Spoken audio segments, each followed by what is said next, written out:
Picture this: the endless expanse of the Great Plains, stretching toward a horizon that seems to swallow the world whole. Winter winds sweep across this vast canvas with nothing to slow them down.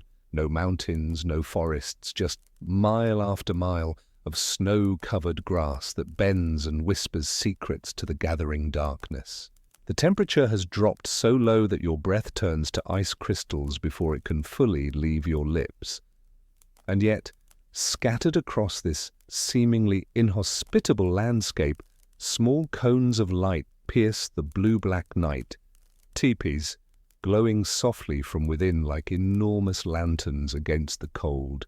How did they do it? How did entire families, elders, children survive, no, thrive, in structures that seem so fragile against winter's relentless assault?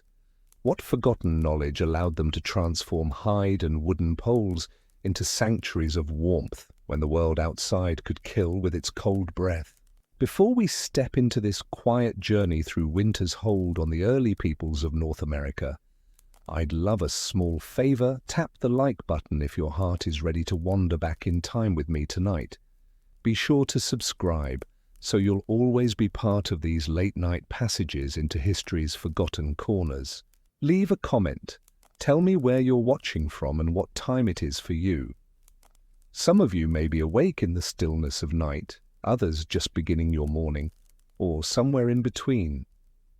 Now dim the lights, maybe switch on a gentle fan for that soothing background hum, and let's settle in for tonight's quiet journey through history. We're going back to a time when survival wasn't a television show or weekend adventure. It was the daily rhythm of life itself, played out in the space between sunset and sunrise, between warmth and cold, between the known comfort of the fire and the vast mystery of the winter night beyond. The first thing you notice, even before you're fully awake, is the way your breath hangs in the air above your face like a small personal cloud.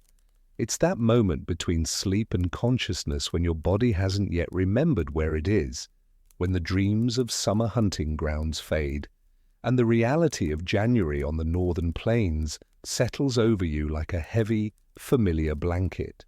Your eyes adjust slowly to the dim light filtering through the smoke hole above, a pale circle that frames a piece of sky so white it might be cloud or might be falling snow. You can't quite tell from down here, wrapped in layers of buffalo hide that still smell faintly of the grass those massive animals grazed on during warmer months. The scent mingles with other familiar odors. The sweet smoke of slow-burning wood, the earthy smell of dried roots hanging in bundles from the teepee poles, and underneath it all, the warm, alive smell of other people breathing, sleeping, existing in this small pocket of life carved out from the endless cold. You are not the chief of this band, not the medicine person whose dreams guide the group's movements, not even the skilled hunter whose arrows find their mark when others miss. Tonight, you are simply someone's older sibling, someone's child, someone's cousin, one of the anonymous hands that keep the machinery of survival turning day after day through the long months when the earth seems to have forgotten how to be warm.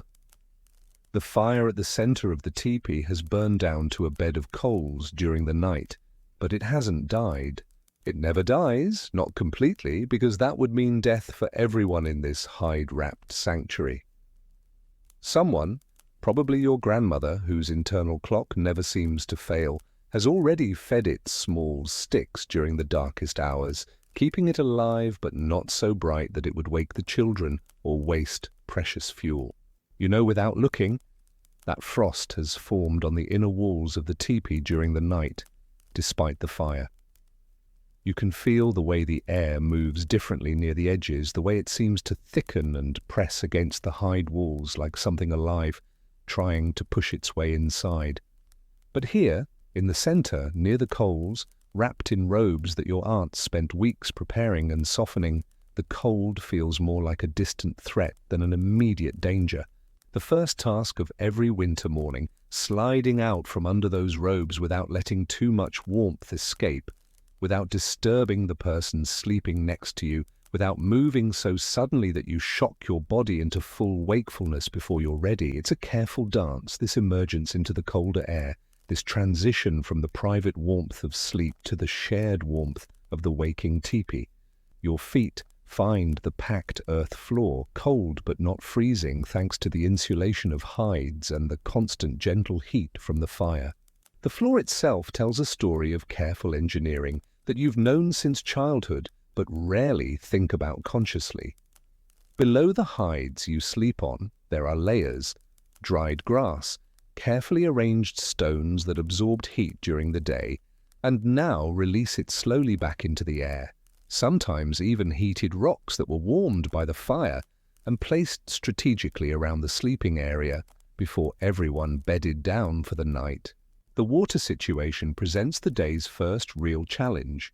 The containers, parfleche bags and bladders made from internal organs of buffalo and elk have partially frozen during the night despite being brought inside the teepee.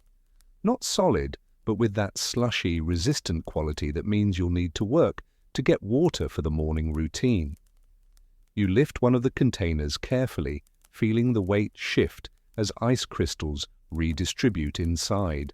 But first, the fire needs attention.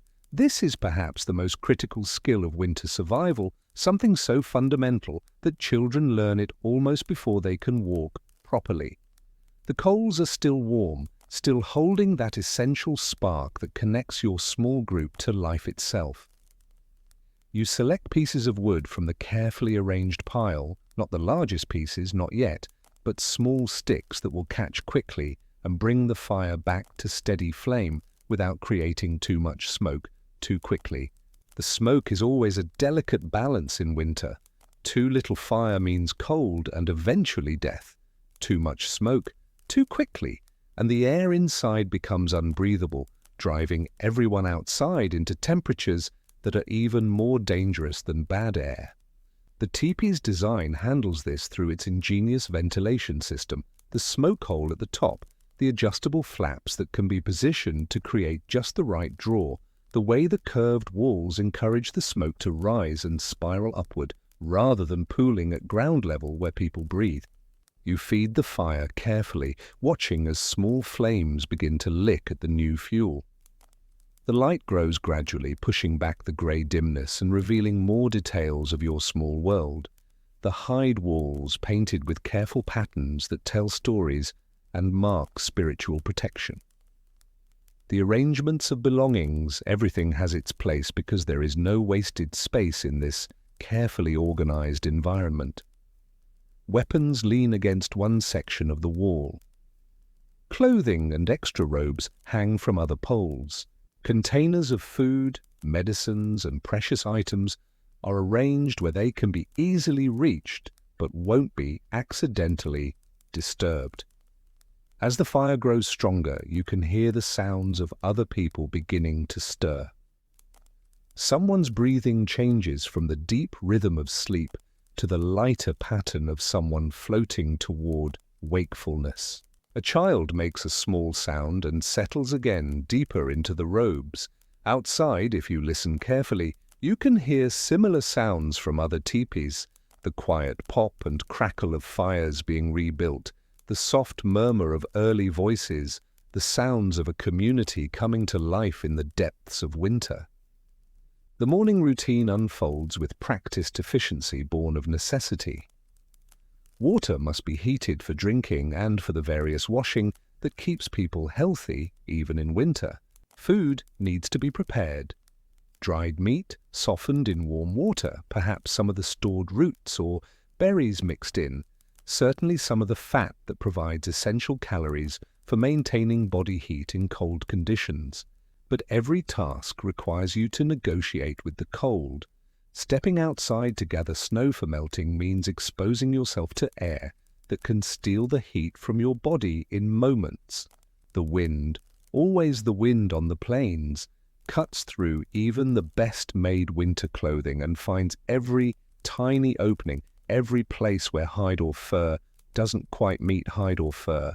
Your winter clothing is itself a marvel of engineering and accumulated knowledge. Closest to your skin, soft, specially prepared hides that feel almost like fabric. Over that, layers of fur and hide with the hair left on, arranged so that the natural direction of the fur sheds wind and moisture away from your body.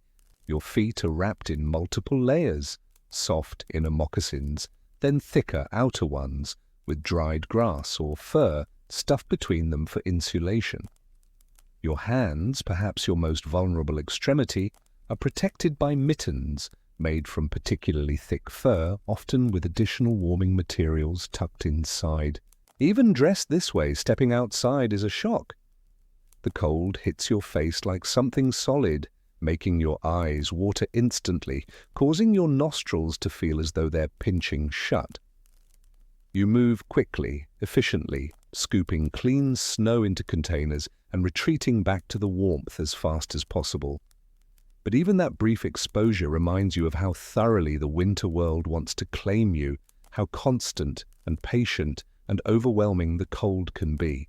Back inside, there's the process of melting the snow, heating it to drinkable temperature, sharing it among the family members who are now beginning their own emergence from sleep. Children who seem to generate their own warmth during the night now reveal themselves to be just as vulnerable to cold as everyone else, huddling close to the fire and making small, unhappy sounds until they're fully warmed and fed. The day's work begins early because daylight is precious and short. Someone needs to check on the horses if the band has managed to keep horses alive through the winter, a task that involves breaking ice on water sources and making sure the animals have access to whatever dried grass can be found. Others need to maintain and repair equipment that gets constant hard use in winter conditions. Hides need to be worked and softened to prevent them from becoming brittle. Tools need sharpening and handles need tightening. And always there's the ongoing task of fuel management. Wood is scarce on the plains, and what can be found is often green or wet, or otherwise difficult to burn efficiently. Buffalo chips, dried dung, burns well and provides steady heat, but it must be gathered constantly and stored where it will stay dry.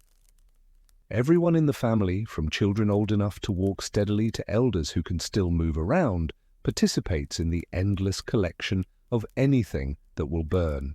The cold makes every task harder and take longer. Your hands become stiff and clumsy even inside mittens.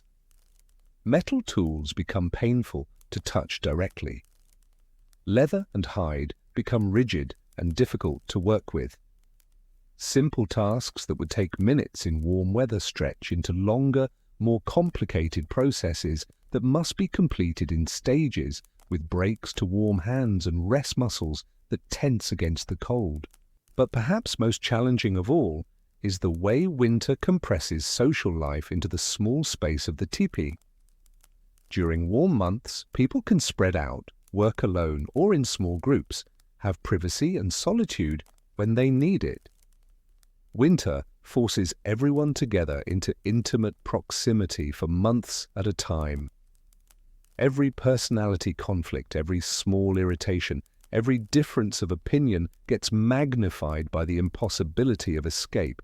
You learn to read the subtle signs of tension building, someone spending a little too long on tasks outside, someone being quieter than usual during shared meals, someone arranging their sleeping area just a little farther from someone else's. The social skills of winter survival are just as critical as the physical ones. Knowing when to speak and when to remain silent, when to offer help and when to give someone space, when to tell stories that bring laughter, and when to simply let the fire provide the only sound. The women often work together on tasks that can be shared, sewing, preparing food, working hides into various needed items. Their conversations create a constant, low murmur that becomes part of the background comfort of the tipi, like the sound of the fire or the distant movement of wind outside. But these conversations also serve as a form of social maintenance, a way of processing the stresses and concerns of the community without creating direct confrontation. The men, when not engaged in the harder physical tasks of maintenance and fuel gathering, might work on weapons or tools, activities that allow for quiet concentration and the satisfaction of creating something useful with their hands. Sometimes there are games, gambling games played with marked sticks or bones, games that add excitement and social interaction to the long stretches of time when outdoor activity is impossible. Children too have their winter routines, too young to contribute significantly to the survival tasks, but old enough to understand the seriousness of the season.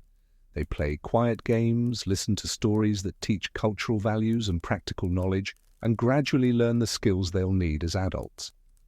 But they also provide something precious that adults sometimes forget they need: the ability to find joy and wonder even in difficult circumstances. The reminder that life continues and grows even when survival seems to require every bit of energy and attention. As the day progresses, your body settles into the rhythm of winter life.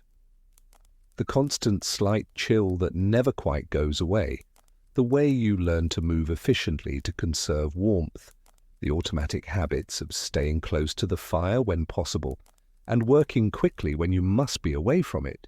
Your hands develop a permanent slight stiffness from the cold.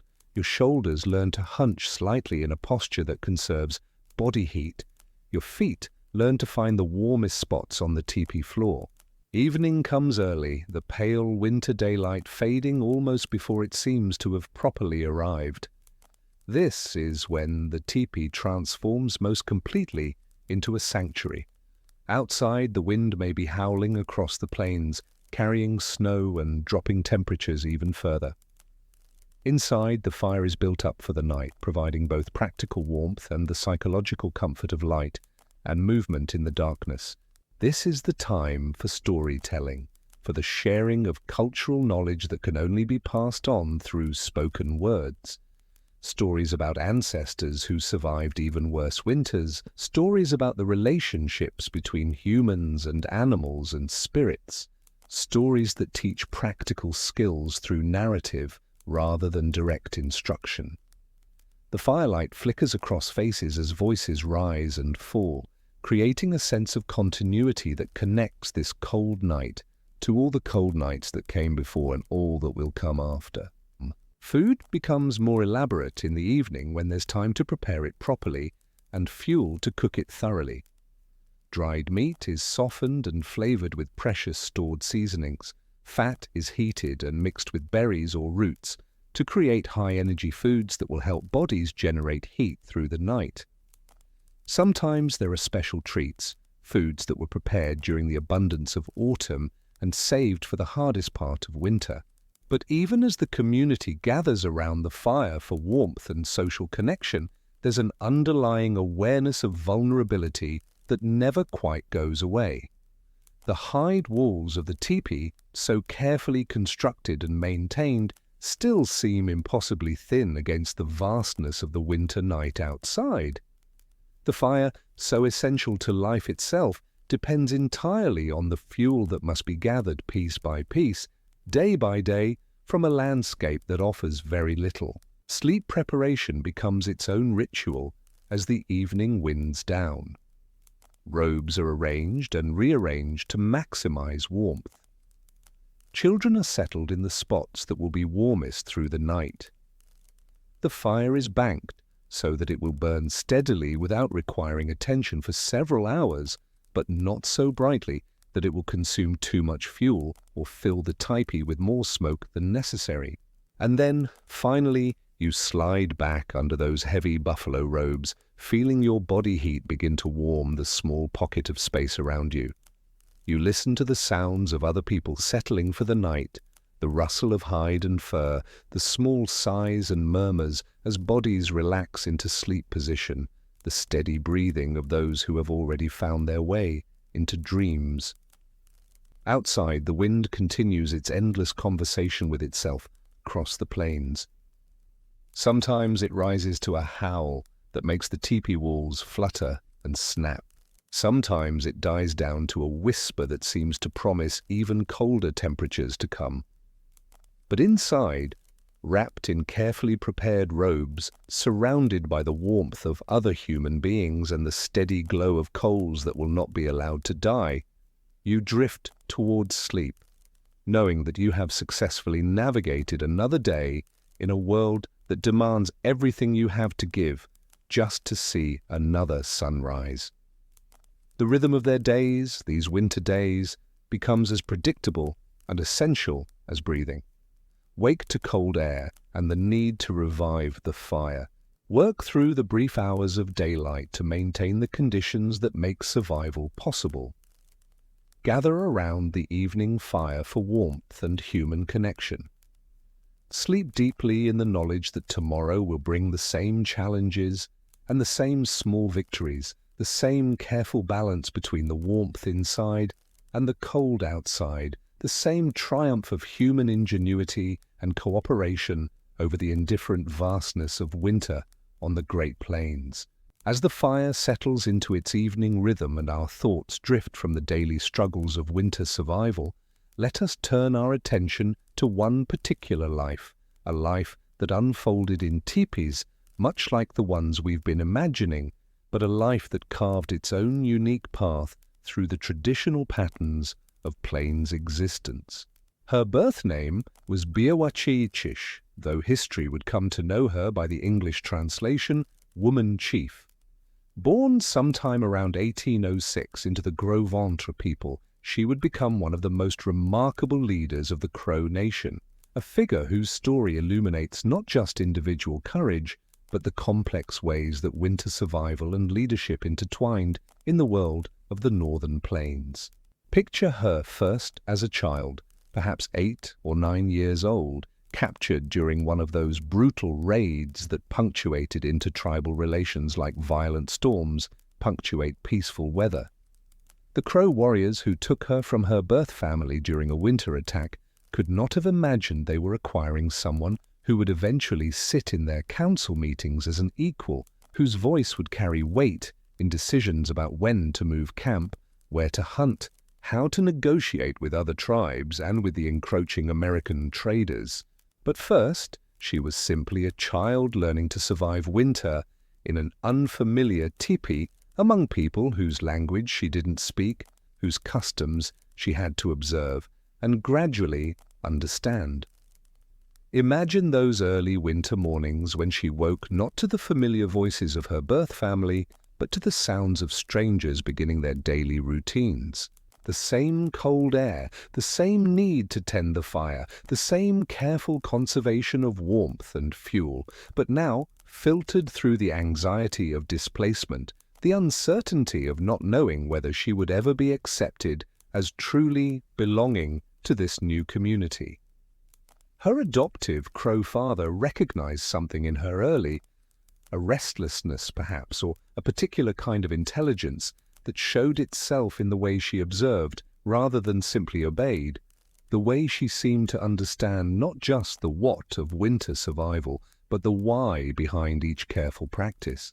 While other children her age learned their expected roles through imitation and repetition, she seemed to be studying the entire system, watching how decisions were made, how authority flowed through the community, how survival strategies adapted to changing conditions.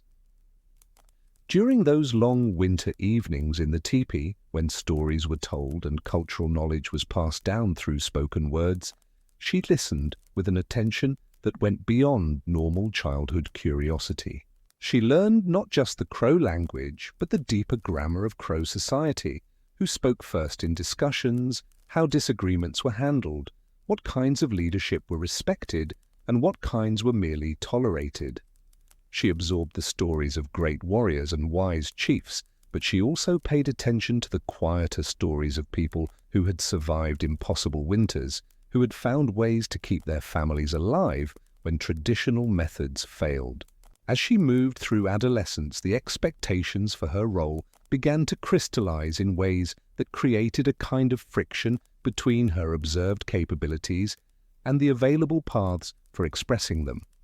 Young Crow women learned the intricate skills of hide preparation, food preservation, teepee construction, and maintenance, all essential knowledge for winter survival, all requiring intelligence and expertise that was often undervalued because it was expected rather than celebrated. But Woman Chief seemed to understand that these skills, crucial as they were, represented only one dimension of the knowledge needed for true leadership. During hunting expeditions in the warmer months, she began to demonstrate an unusual aptitude for tracking and marksmanship. More significantly, she showed an intuitive grasp of the tactical thinking that successful hunting required, the ability to predict animal behavior, to coordinate group movements, to adapt strategies based on changing weather and terrain conditions. When winter confined the band to their seasonal camps, she used the time differently than many of her peers. While others focused on perfecting the domestic skills that would make them valuable wives and mothers, she spent time with the older warriors and hunters, learning to maintain and repair weapons, studying the maps that existed only in experienced minds, absorbing the accumulated wisdom about seasonal patterns, water sources, the habits of game animals, the territories and temperaments of neighboring tribes. The winter, when she was perhaps 16 or 17, a sequence of events began that would reshape not just her own life, but her entire community's understanding of what kinds of leadership were possible. The band had made their winter camp in a location that seemed protected and well supplied, but a combination of unusual weather patterns and increased pressure from competing tribes made their situation increasingly precarious as the cold months progressed. Food stores ran lower than expected. Game became scarce in their immediate area. Hunting parties sent out to find fresh meat returned empty-handed or didn't return at all.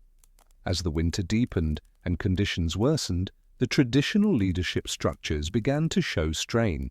Decisions that had seemed wise in autumn revealed their flaws in the harsh light of January scarcity.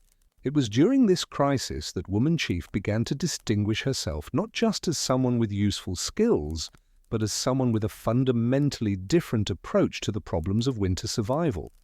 While others debated the merits of rationing existing supplies more strictly or sending larger hunting parties into increasingly dangerous territory, she suggested something more radical, a winter move to a location that conventional wisdom said was too risky to attempt in cold weather.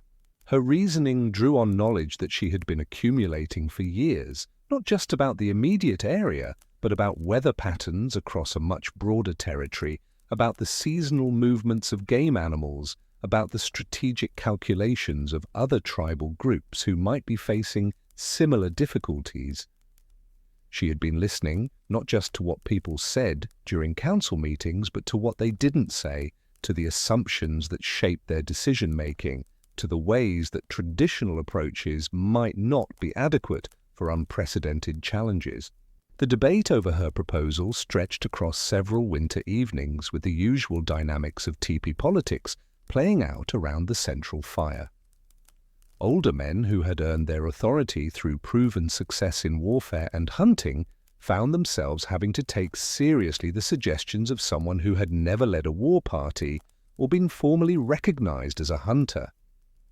Women who had watched her grow up from a displaced child to a young adult with unusual interests found themselves wondering whether her ideas represented wisdom or dangerous inexperience. But hunger is a persuasive argument, and as conditions continued to deteriorate, the community gradually came around to the idea that traditional approaches might not be sufficient for their current situation.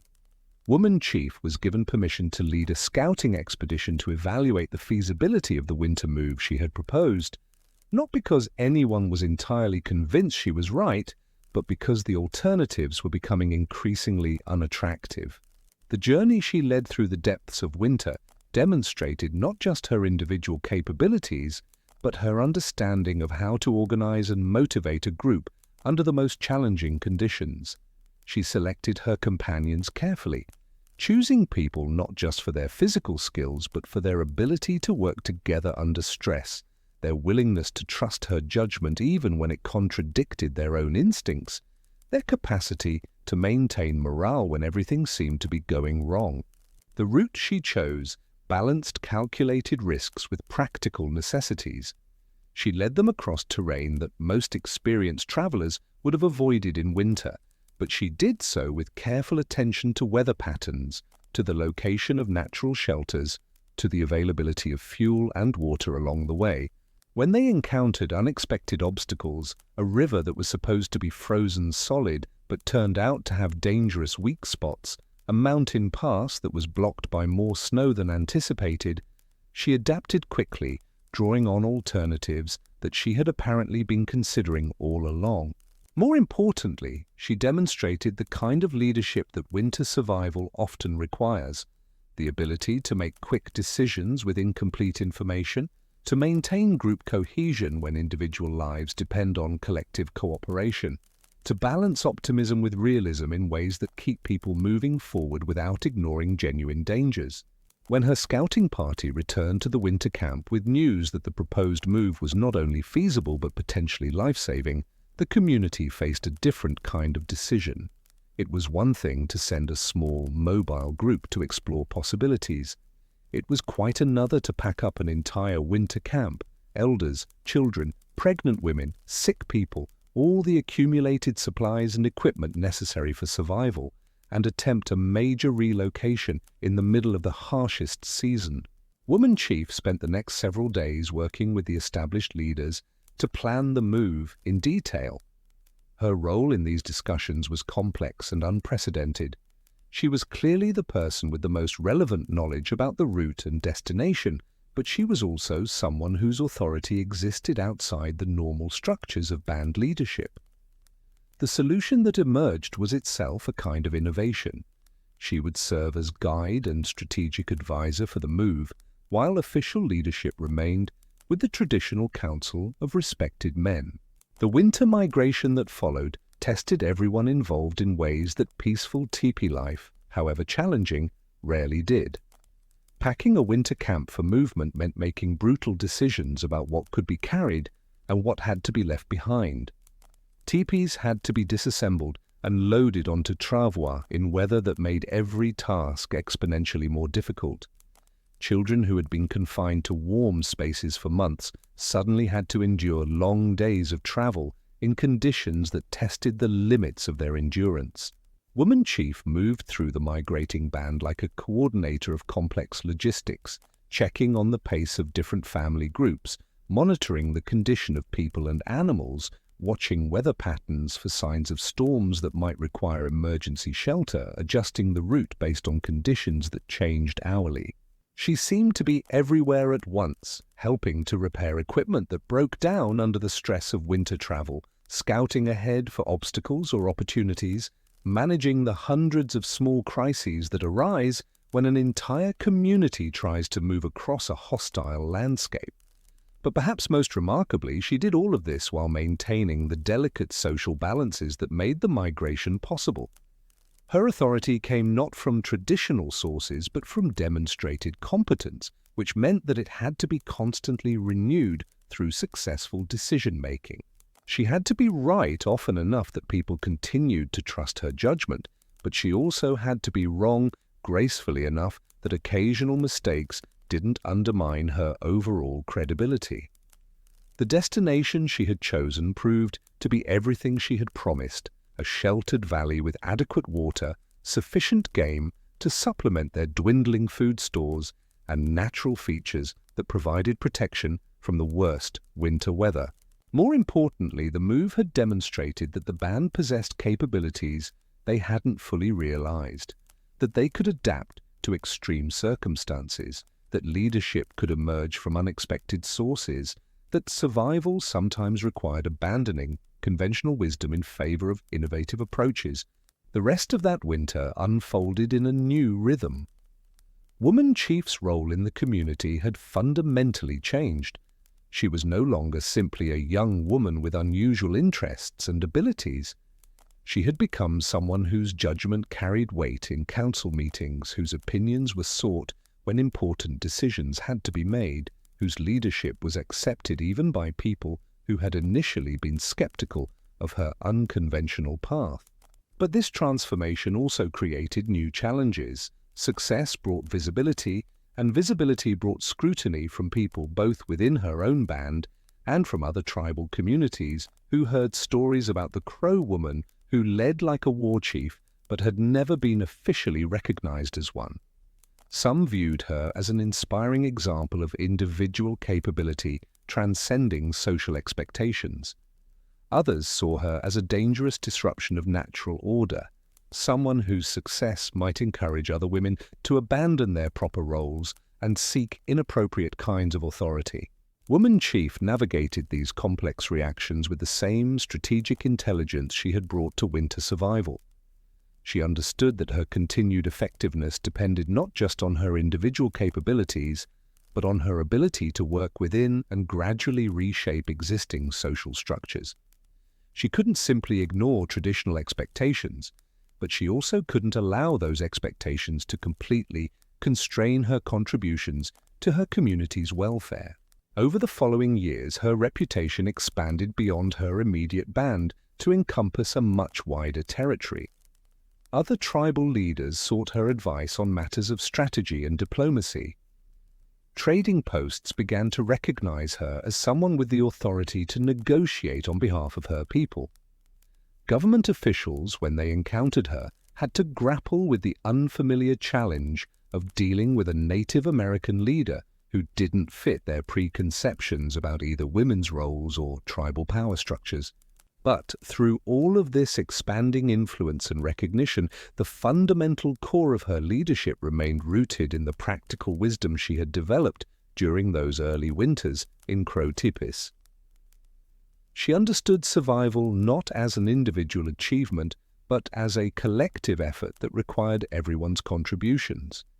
She knew that successful leadership meant making decisions that balanced immediate needs against long-term consequences. She had learned that innovation often meant combining traditional knowledge with new approaches rather than abandoning the past entirely. The winters of her mature leadership were different from those desperate early experiences, but they still provided the testing ground where her capabilities were proven over and over again. Each season brought new challenges: harsh weather, food shortages, pressure from competing tribes, the gradually increasing complications of American expansion into traditional territories. Each challenge required the same combination of practical knowledge, strategic thinking, and social skill that had first distinguished her as a young woman. In council meetings held around winter fires, her voice carried the authority of someone who had repeatedly demonstrated the ability to keep people alive under impossible circumstances. When she spoke about the need to adapt to changing conditions, people listened because they remembered the winter migration she had led. When she advocated for diplomatic rather than military solutions to conflicts, her opinions were taken seriously because everyone knew she had proven her courage in the most direct ways possible. But perhaps most significantly, her success created possibilities for other women that hadn't existed before. Not every woman chose to follow her path of assuming traditionally male roles, but knowing that such paths were possible changed the way everyone thought about individual capability and social expectations. Young women growing up in her band knew that survival skills and leadership abilities were not limited by conventional gender roles, that their community valued competence regardless of its source.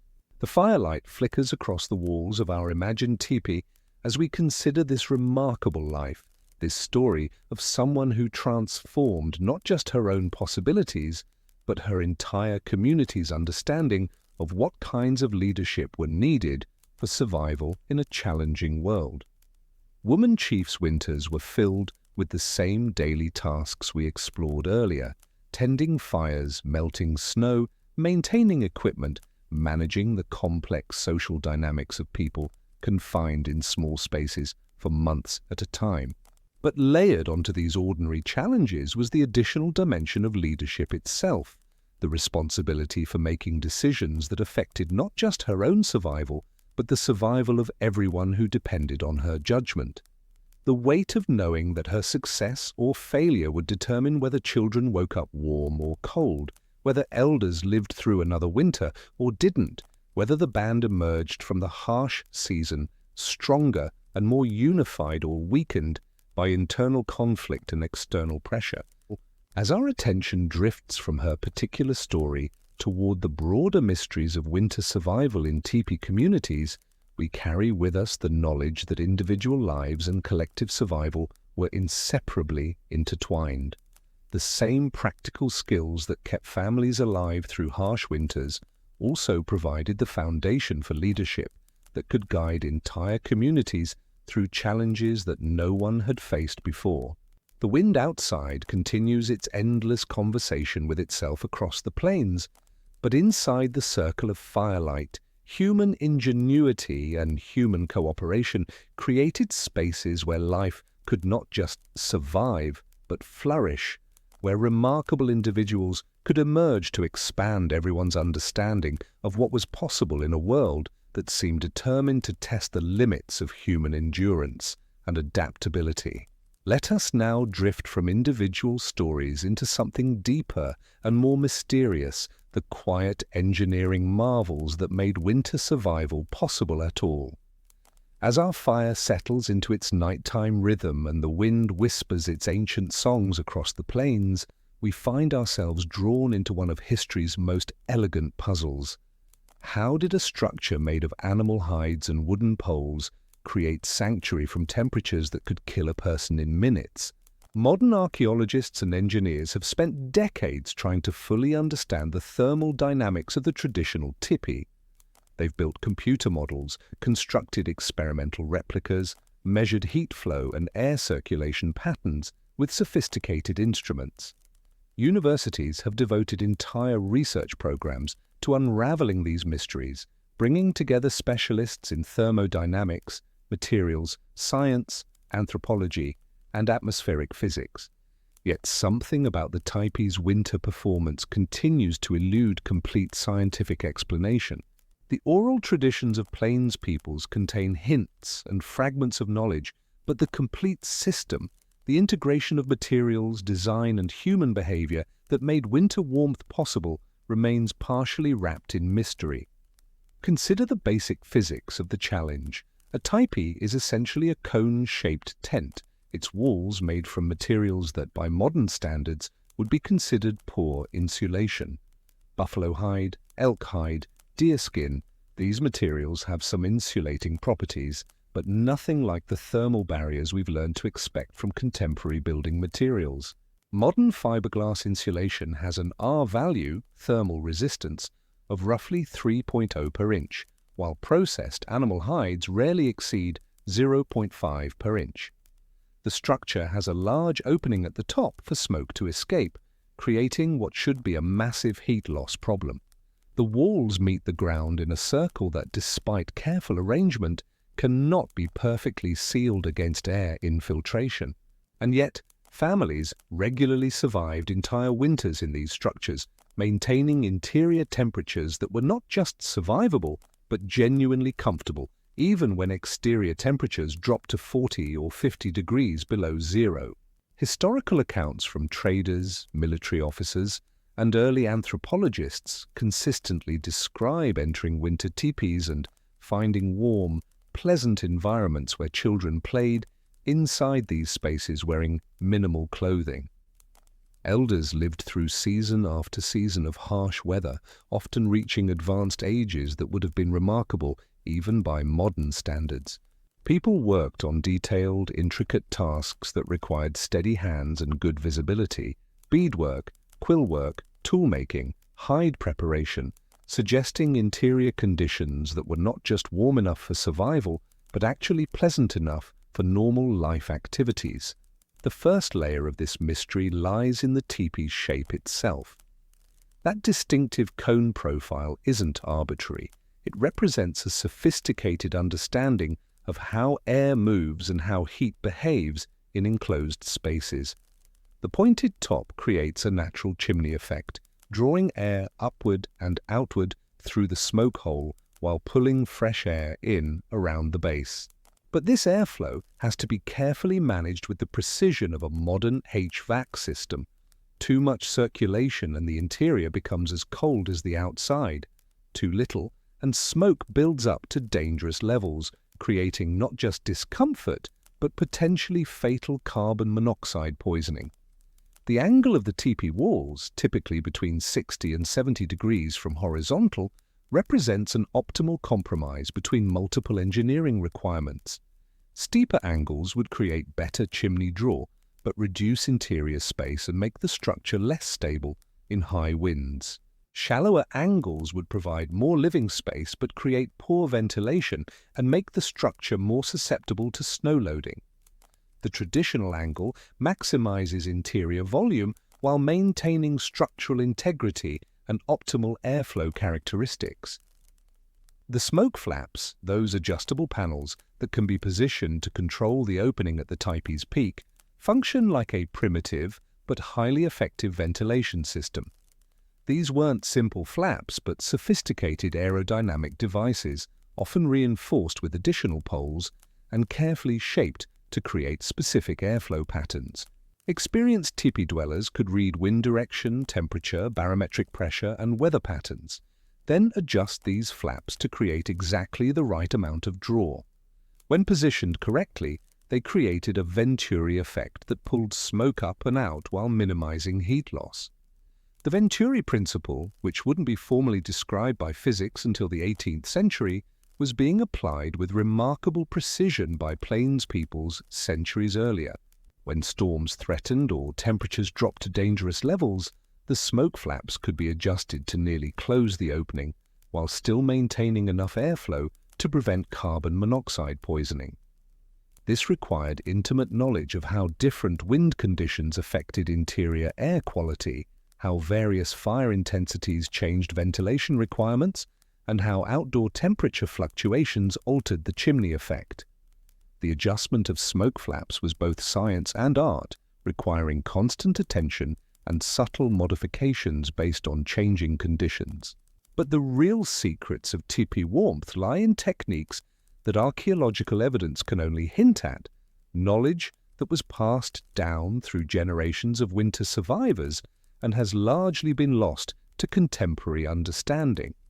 One of these secrets involved the construction of what plainspeoples called the inner lodge, a second layer of hide that created an insulating airspace within the main teepee structure. This inner lodge wasn't simply a second wall hung parallel to the first. It was carefully designed to create specific airflow patterns that maximized warmth while maintaining air quality. The inner hide was suspended several inches inside the outer wall, creating a dead air space that provided significant additional insulation. Dead air spaces are fundamental to modern insulation theory. They prevent convective heat loss by eliminating air circulation while maintaining the low thermal conductivity of still air. But more sophisticated than that, the inner lodge was often constructed with strategic openings and channels that directed cold air down along the outer wall while keeping warm air circulating in the living space. The construction of the inner lodge required precise measurements and careful planning. The suspension system used wooden pins, sinew ties, and strategic attachment points that distributed weight evenly while maintaining the critical air gap. The bottom edge of the inner lodge typically extended down to the sleeping level but didn't reach the floor, creating a circulation pattern where cold air, entering around the base of the teepee, would flow down between the two hide layers, gradually warming as it moved, then enter the living space at floor level where it would be heated by the fire and rise upward. This created a kind of primitive forced air heating system using nothing but carefully managed natural convection.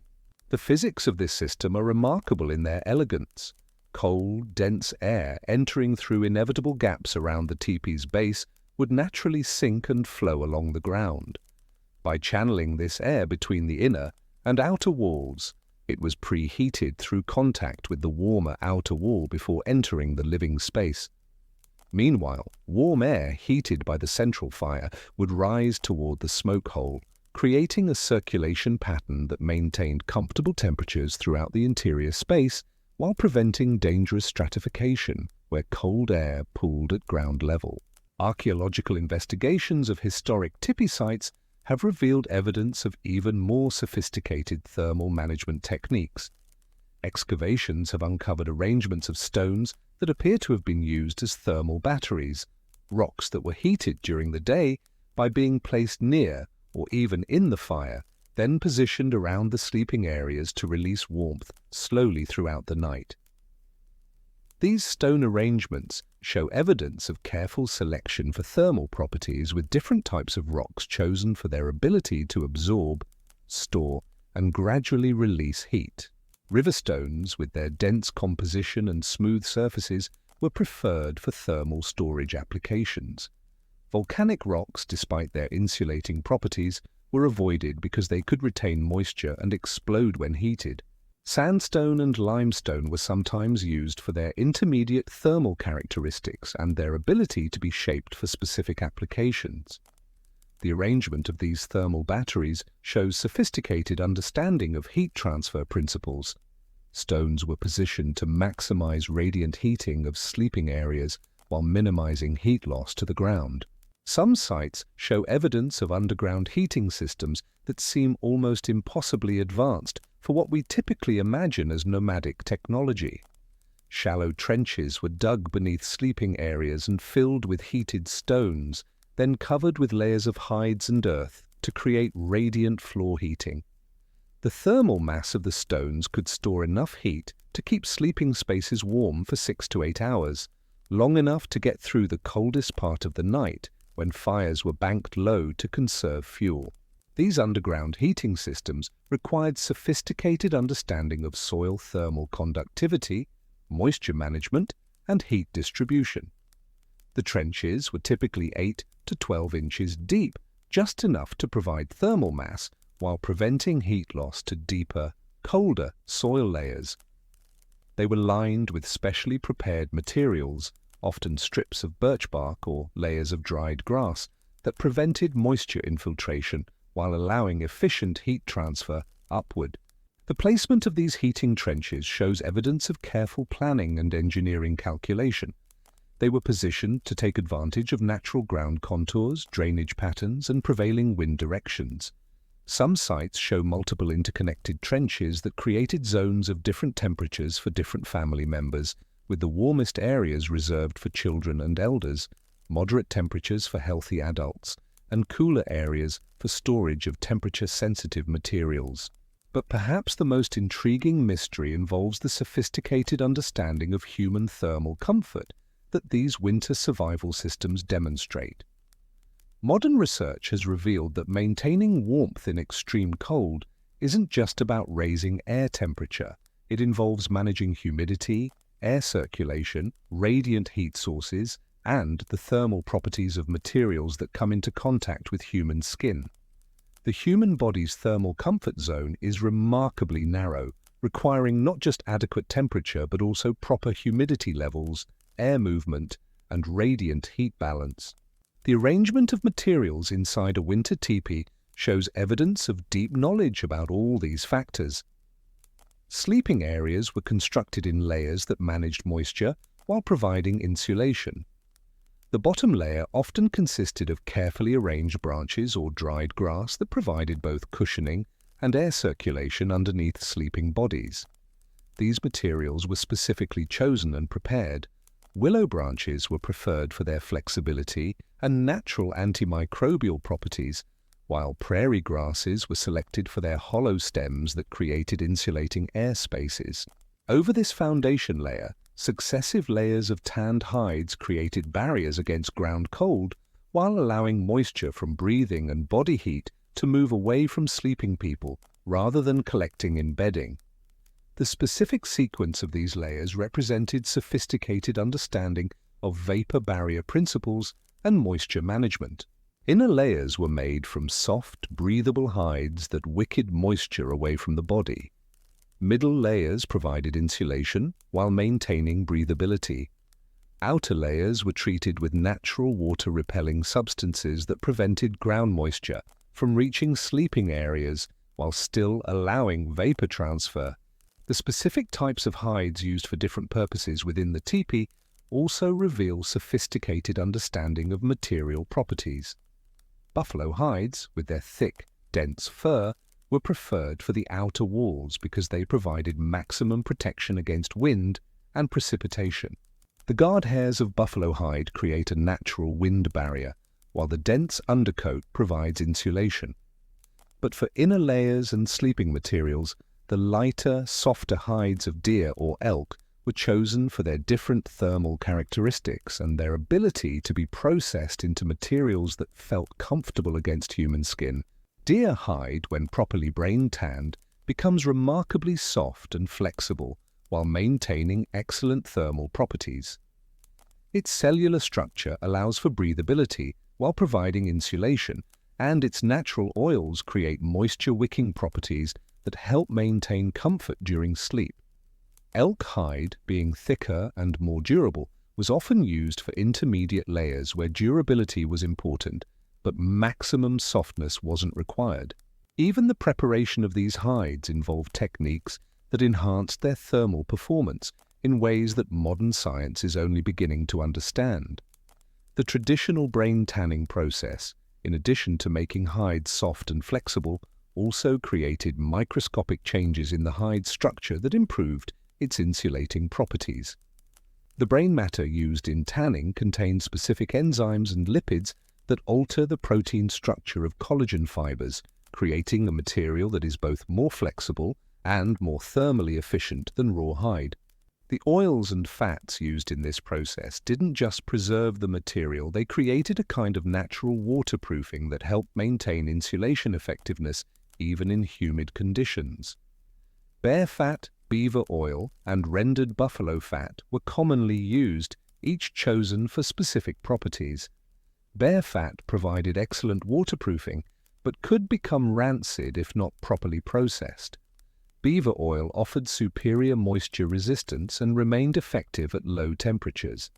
Buffalo fat was readily available and provided good all-around performance for most applications. The smoking process that often completed hide preparation served multiple purposes beyond preservation.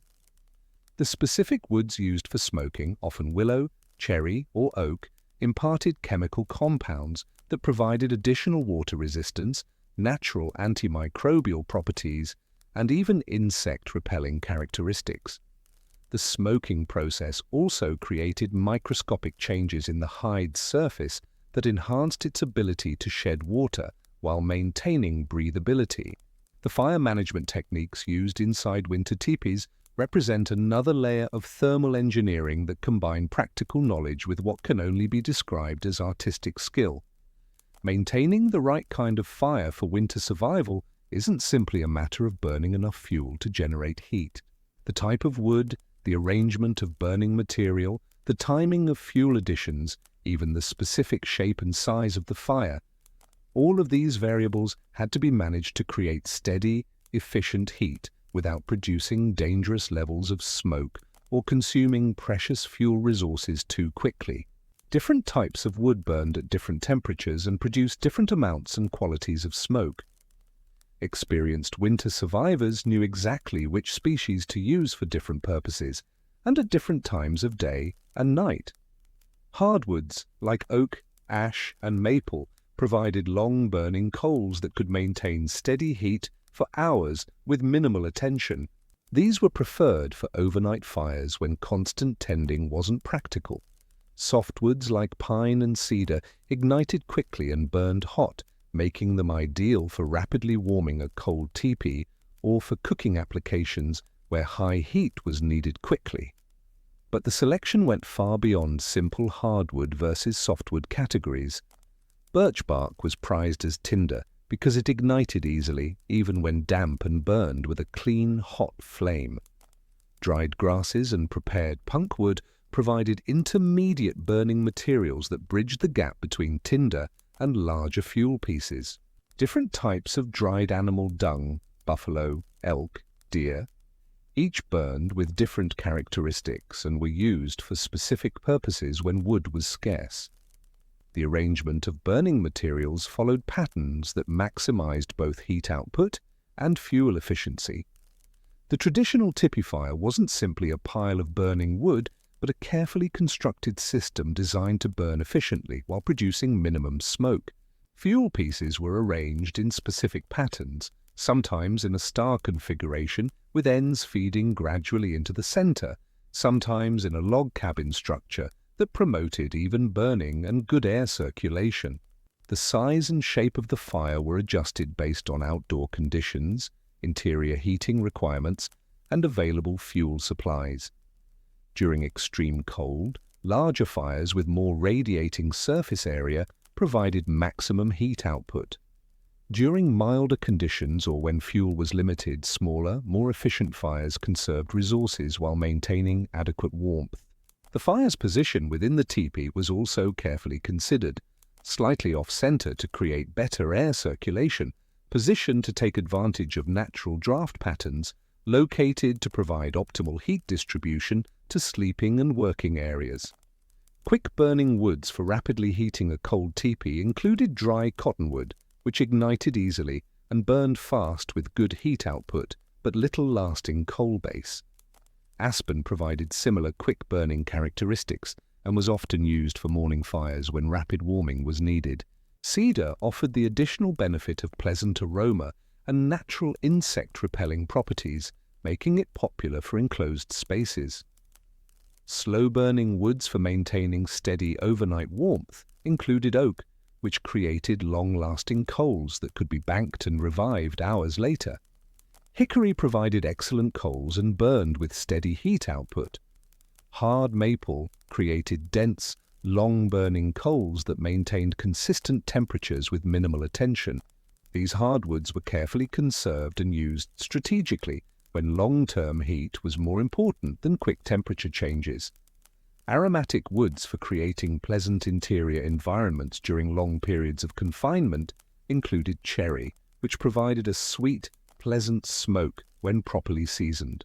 Apple wood, when available, created delightful aromatic conditions and was sometimes used during special occasions or ceremonies. Juniper offered both pleasant aroma and purifying properties, making it popular for both practical and spiritual purposes. The knowledge of fire management extended to understanding how to arrange burning materials to create long-lasting coals that could be easily revived. This involved creating a coal bed with proper air circulation, understanding how to bank fires with ash to control burning rates, and knowing how to position unburned fuel to gradually feed the fire as coals developed. Master firekeepers could maintain a fire for days with minimal fuel consumption, keeping coals alive that could be quickly revived to full flame when needed. Banking fires for overnight burning required precise technique and careful judgment. Too much ash coverage and the fire would die completely. Too little and fuel would be consumed too quickly. The proper banking technique involved creating a coal bed of optimal size and density, covering it with just enough ash to slow combustion without smothering it completely, and positioning fresh fuel to gradually feed the coals as they burn down. Managing airflow to make poor quality fuel burn more efficiently involved understanding the relationship between combustion air supply and fuel characteristics. Green wood required more air circulation to burn cleanly, while dry wood could be burned with more restricted airflow to extend burning time. Understanding these relationships allowed skilled firekeepers to extract maximum heat from whatever fuel was available, whether it was prime hardwood or marginal materials like green branches or dried dung. But beyond the purely practical aspects of fire management, there were ritualistic and psychological elements that contributed to winter survival in ways that are difficult to quantify but impossible to ignore. The central fire served not just as a heat source, but as a focal point for social cohesion, a symbol of life and continuity, a reminder that human intelligence and cooperation could create warmth and safety even in the most hostile environments. The fire represented the heart of the teepee, both literally and metaphorically. It was the source of warmth, light, and cooking capability, but also the center around which family and social life revolved. Stories were told around the fire, decisions were made, knowledge was passed down, and relationships were maintained. The psychological importance of the fire extended far beyond its thermal contribution. It provided a sense of security, continuity, and human control over an environment that could otherwise feel overwhelmingly hostile. The positioning of people around the fire followed patterns that maximized both thermal efficiency and social harmony. These arrangements weren't arbitrary, but represented sophisticated understanding of human thermal needs, social dynamics, and space utilization. Elders, whose bodies were less efficient at generating and maintaining heat, were given the warmest positions closest to the fire and furthest from cold walls and draft. Their placement also recognized their social importance and ensured they could participate fully in conversations and decision-making processes. Children, who were more vulnerable to cold but also more adaptable and energetic, were arranged where they could stay warm while still having room to play and move around. Their positions near the fire allowed for quick warming when they became cold, while their placement also enabled constant supervision by adults. The seating arrangements for children took into account their tendency to move around, their need for access to play areas, and their role in family dynamics. Adults who were responsible for maintaining the fire and managing other survival tasks positioned themselves where they could work efficiently while still receiving adequate warmth. This often meant taking positions that weren't the warmest, but allowed for easy access to fuel supplies, cooking areas, and the fire itself. Adult seating also considered work requirements. Those engaged in detailed tasks like tool making or hide preparation needed positions with good lighting and comfortable working angles. The social arrangements around the fire also followed cultural protocols that maintained family harmony during long periods of enforced proximity. Winter Tipi life brought families into close contact for months at a time, making social organization crucial for psychological survival. Seating arrangements reflected family hierarchies, respected individual needs and preferences, and provided mechanisms for managing conflicts and maintaining cooperation. Even sleep arrangements represented a form of thermal engineering combined with social organization. Families didn't simply lie down wherever there was space. They arranged themselves to take advantage of shared body heat, with children and elders in the center where they would be warmest, adults on the outside where they could monitor conditions and respond to problems. These arrangements were carefully planned to maximize thermal efficiency while maintaining comfort and privacy. The sleeping arrangement system took into account the different thermal needs of different age groups and physical conditions. Infants and small children, who had the highest surface area to body mass ratios and were most vulnerable to heat loss, were positioned in the warmest areas and often shared sleeping robes with adults for additional warmth. Elders, whose circulatory systems were less efficient at maintaining core body temperature, were similarly positioned in warm areas with additional insulating materials. Healthy adults who generated the most body heat and were most capable of maintaining thermal balance positioned themselves in areas where they could serve as thermal buffers for more vulnerable family members while still remaining comfortable themselves. Pregnant women received special consideration in sleeping arrangements with positions that provided adequate warmth while allowing for comfort and easy movement during the night. Sleeping robes were layered and arranged to create maximum insulation while allowing for air circulation that prevented dangerous buildup of carbon dioxide. The layering system for sleeping materials represented sophisticated understanding of thermal dynamics, moisture management, and air quality maintenance. Base layers against the ground provided insulation from ground cold and moisture. Middle layers created air spaces for insulation while managing vapor transfer from sleeping bodies. Top layers provided wind protection while maintaining breathability. The arrangement of sleeping robes also considered the need for individual adjustment and movement during sleep. Rather than creating one large sleeping area, skilled teepee dwellers created systems where individual robes could be adjusted without disturbing others, where additional layers could be added or removed based on changing conditions, and where the thermal system remained effective even when people moved during sleep. The mystery deepens when we consider that all of this sophisticated thermal management was accomplished without any formal scientific understanding of heat transfer, thermodynamics, or the physics of air circulation.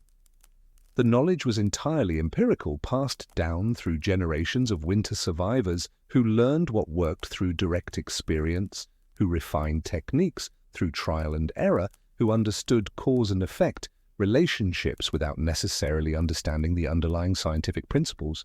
This empirical knowledge system was remarkably effective at developing solutions to complex thermal engineering problems. Through careful observation of what worked and what didn't, through systematic testing of different approaches, and through the harsh feedback of winter survival requirements, Plains peoples developed thermal management systems that matched or exceeded the performance of much more technologically sophisticated approaches. The knowledge transmission system that preserved and refined this information across generations represents one of humanity's most successful examples of practical engineering education. Young people learned by observation, participation, and gradual assumption of responsibility. The knowledge was embedded in cultural practices, reinforced through storytelling, and validated through practical application. Mistakes were quickly identified and corrected, successful innovations were rapidly adopted, and the overall system continuously improved through accumulated experience. Yet the systems they developed were so effective that they allowed sustainable winter survival in some of the harshest climates on Earth. Temperature records from the northern plains show winter conditions that regularly reached 40 °C and occasionally dropped below 50 °C. Wind speeds during winter storms could exceed 60 mph, creating wind chill factors that would kill unprotected humans in minutes. Yet families not only survived these conditions, but maintained active, productive lives throughout the winter months. Modern attempts to replicate traditional teepee heating often fall short of the performance that historical accounts describe, suggesting that there are still elements of the traditional knowledge that haven't been fully recovered or understood. Contemporary teepee enthusiasts, despite having access to modern materials and scientific understanding of thermal principles, often struggle to achieve the comfort levels that historical accounts describe as routine. Part of this performance gap may result from the loss of subtle techniques that were considered common knowledge among traditional teepee dwellers, but weren't explicitly documented because they were so fundamental to daily life. These might include specific methods for hide preparation, particular techniques for fire management, or precise approaches to air circulation control that were passed down through hands-on instruction rather than verbal explanation. Some of this lost knowledge may involve subtle techniques for managing the interaction between human behavior and thermal environment. For example, traditional accounts suggest that experienced winter survivors could predict weather changes by observing how their teepee fires behaved. Changes in air pressure, humidity, or wind patterns would affect combustion and smoke flow in ways that provided early warning of approaching storms. This kind of environmental sensitivity required not just technical knowledge, but a deeply integrated understanding of how human shelter interacted with natural systems. The ability to read fire behavior for weather prediction represents a sophisticated understanding of the relationship between atmospheric conditions and combustion characteristics. Changes in barometric pressure would affect the chimney draw and the burning characteristics of fires. Increased humidity would change how smoke behaved and how efficiently fuel burned. Shifting wind patterns would alter air circulation within the teepee and change the optimal positioning of smoke flaps and ventilation controls. Experienced teepee dwellers could interpret these subtle changes in fire behavior to predict storms hours before they arrived, allowing time for additional preparations and adjustments to heating systems. They could distinguish between different types of approaching weather based on how fires burned, how smoke moved, and how air circulated within the teepee. This knowledge was invaluable for winter survival, providing early warning of dangerous conditions and allowing proactive rather than reactive responses to changing weather. The integration of human behavior with thermal management systems extended beyond weather prediction to include daily routines, activity patterns, and seasonal preparations that maximized heating efficiency while minimizing fuel consumption. These behavioral adaptations were as important as the physical engineering of the teepee itself in achieving successful winter survival. Daily routines were carefully structured to take advantage of natural thermal cycles and optimize heating system performance. Morning routines included specific sequences for reviving banked fires, adjusting ventilation systems for changing weather conditions, and preparing heating elements for the day's activities. Evening routines involved banking fires for overnight burning, adjusting sleeping arrangements for optimal thermal distribution, and preparing backup heating elements in case of emergencies. Activity patterns within the teepee were organized to maximize thermal efficiency while maintaining productivity and social harmony. Heat-generating activities like cooking, tool-making, and hide preparation were scheduled for times when additional heat was needed and positioned to take advantage of thermal circulation patterns. Quiet activities that required minimal heat were scheduled for warmer parts of the day or positioned in naturally warmer areas of the teepee. The clothing worn inside winter teepees also functioned as part of the overall thermal management system. Modern people, accustomed to heated buildings, might assume that warm shelter means people can wear light clothing indoors. But traditional winter teepee life involved carefully layered clothing systems that could be adjusted as needed to maintain comfortable body temperature while allowing for the various activities that winter survival required.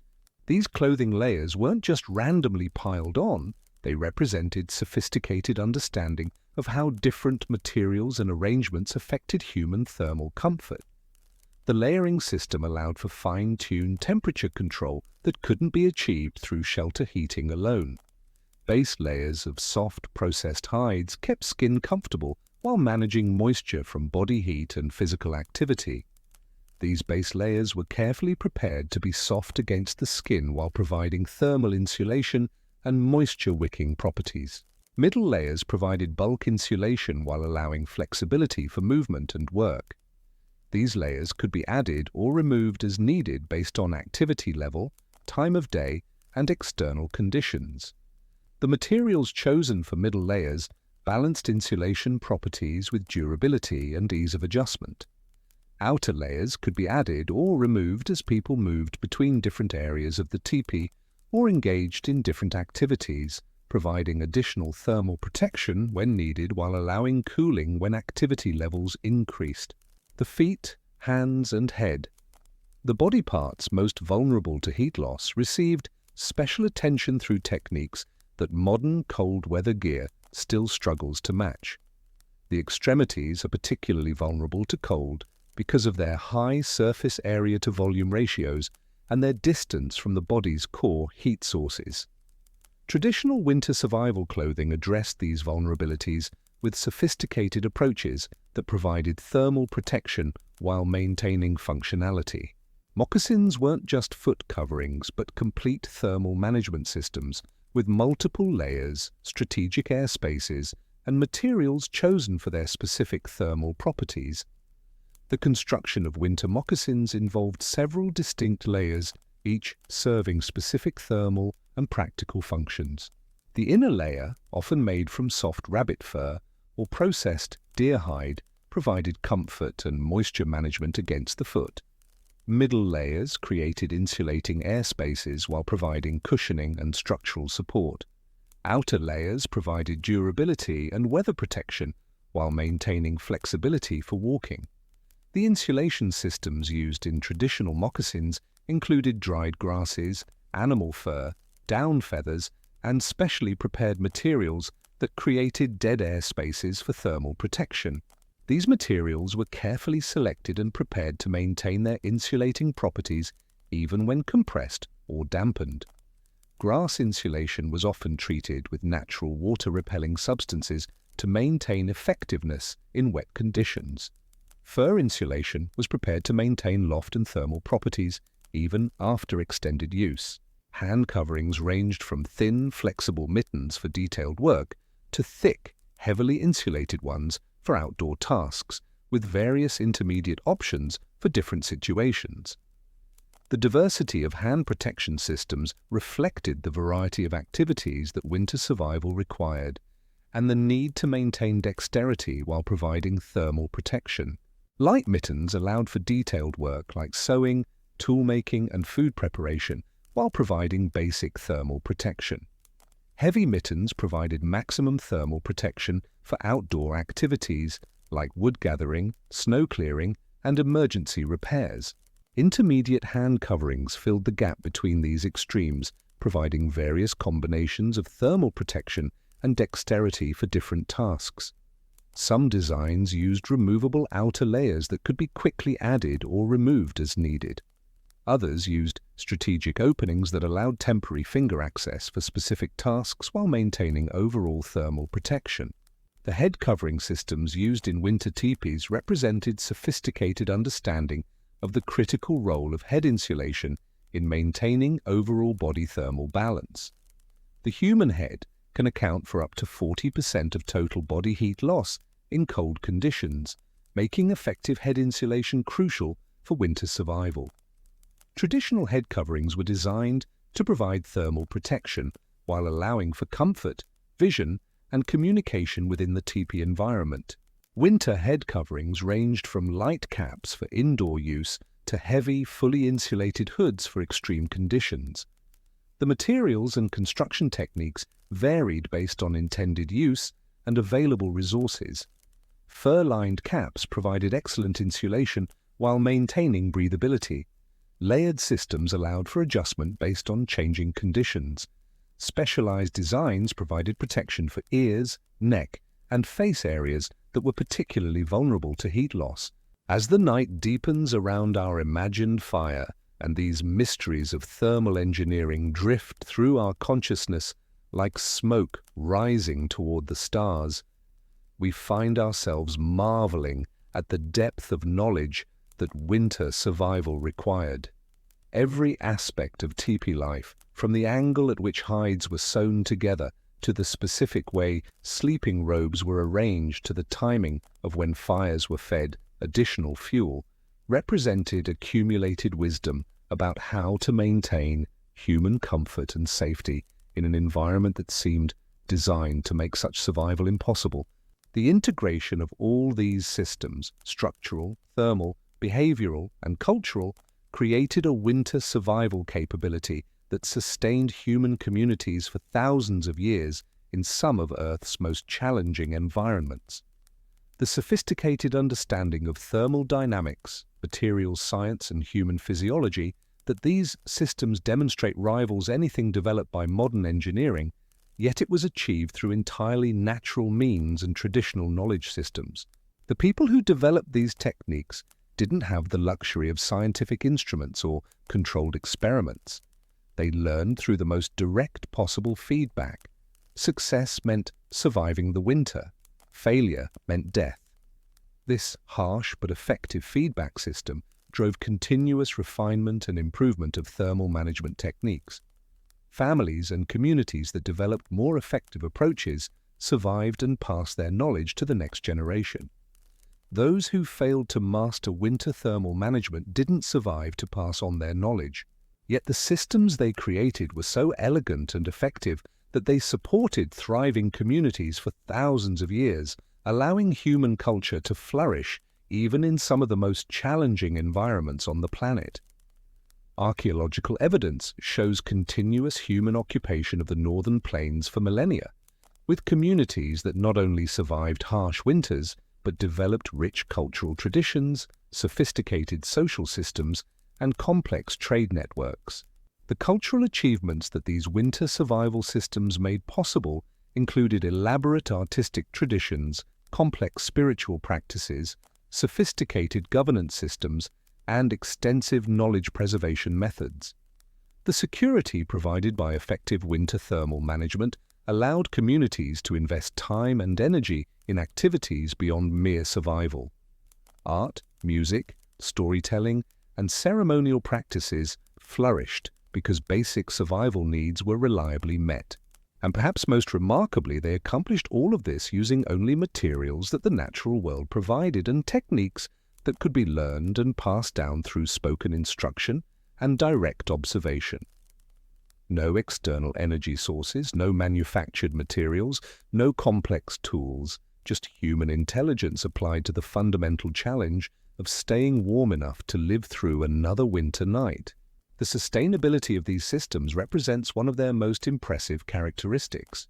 Unlike modern heating systems that depend on fossil fuels, electrical grids, or manufactured components, traditional teepee heating systems used only renewable resources available in the local environment. Wood could be harvested sustainably from local forests. Hides and furs were obtained from animals that were hunted for food. Stone heating elements could be collected from riverbeds and reused indefinitely. The environmental impact of these heating systems was minimal compared to modern alternatives. The carbon footprint was essentially neutral. Wood fuel represented recently captured atmospheric carbon that would return to the atmosphere naturally through decay if not burned. The materials used were biodegradable and returned harmlessly to the environment when their useful life ended. The manufacturing processes required no industrial infrastructure or non-renewable energy sources. The knowledge preservation systems that maintain this thermal engineering expertise across generations represent sophisticated educational and cultural practices that ensured vital survival information remained accurate and accessible. The oral tradition methods used to preserve and transmit this knowledge were remarkably effective at maintaining technical accuracy while allowing for innovation and refinement.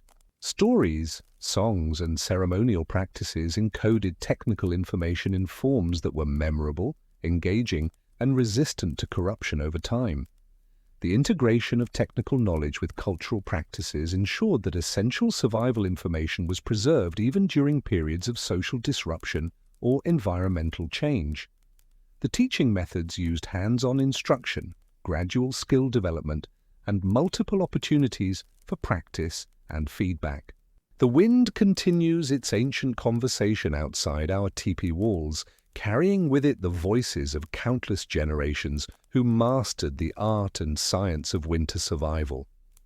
But inside, surrounded by the evidence of human ingenuity and the gentle warmth of carefully managed fire, we drift deeper into appreciation for the sophisticated knowledge that made winter survival not just possible, but sustainable across countless generations of harsh seasons on the northern plains.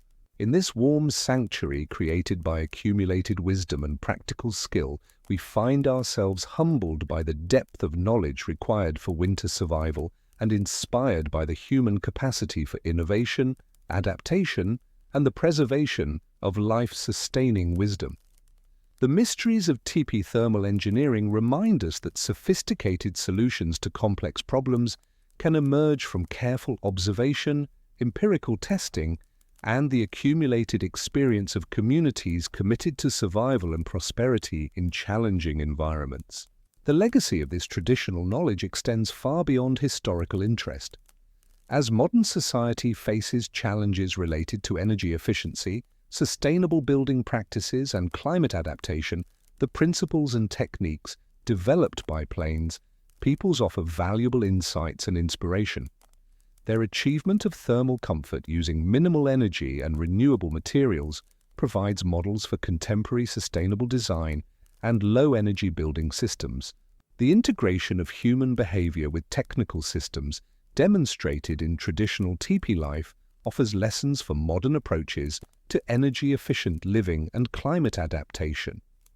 The sophisticated understanding of thermal dynamics, materials science, and human comfort factors that these systems represent provides a foundation for developing contemporary solutions that are both effective and environmentally sustainable. As our imagined fire settles deeper into its nighttime rhythm and the ancient wind songs continue their eternal conversation with the stars, we carry forward an appreciation for the quiet engineering marvels that made human survival possible in one of Earth's most challenging environments. and we honor the knowledge keepers who preserved and refined these systems across countless generations of winter nights on the northern plains. Yet as we sit in this circle of warmth, contemplating the engineering mysteries that surround us, we begin to understand that the thermal management systems we've explored represent only one layer of a far more complex survival architecture. The teepee wasn't simply a heating system, it was the centerpiece of an integrated survival technology that encompassed food preservation, water management, tool storage, medical care, and social organization, all optimized for winter conditions that could persist for 6 months or more. The food storage and preservation systems integrated with winter teepee life demonstrate engineering sophistication that rivals modern refrigeration technology. The challenge wasn't simply keeping food from spoiling, it was maintaining nutritional variety, managing different preservation requirements for different types of food, and ensuring access to stored supplies throughout the winter months when hunting and gathering opportunities were severely limited. Traditional food storage systems used the harsh winter environment as a natural preservation mechanism while protecting stored foods from the environmental extremes that could destroy them. Underground cache pits were excavated to precise depths that took advantage of stable ground temperatures while remaining accessible even during heavy snow cover. These weren't simple holes in the ground, but carefully engineered storage systems with drainage, insulation, and access features that maintained optimal preservation conditions. The construction of these cache pits required sophisticated understanding of soil thermal properties, groundwater patterns, and seasonal temperature variations. The optimal depth, typically 4 to 6 feet, placed stored foods below the frost line while remaining within the zone of stable ground temperature. Deeper storage would have made access difficult and potentially exposed stored foods to groundwater. Shallower storage would have subjected foods to temperature fluctuations that could compromise preservation. The lining systems used in these storage pits demonstrate detailed knowledge of materials engineering and moisture management.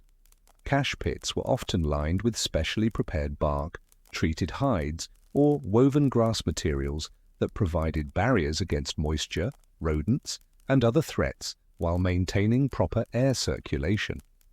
Birch bark was particularly prized for cache pit lining because of its natural antimicrobial properties, water resistance, and flexibility that allowed it to conform to pit contours. The organization of stored foods within cache pits followed principles that maximized preservation effectiveness while ensuring efficient access during winter retrieval. Different types of foods were stored in specific arrangements that took into account their individual preservation requirements, susceptibility to spoilage, and frequency of use. Dried meat was often stored in the deepest, most stable temperature zones. Processed plant foods were positioned for easy access since they were used more regularly. Fat and oil reserves were stored in containers that prevented rancidity while protecting them from extreme temperature fluctuations. But the most sophisticated aspect of winter food storage involved the integration of preservation techniques with ongoing food processing activities that continued throughout the winter months within the teepee itself.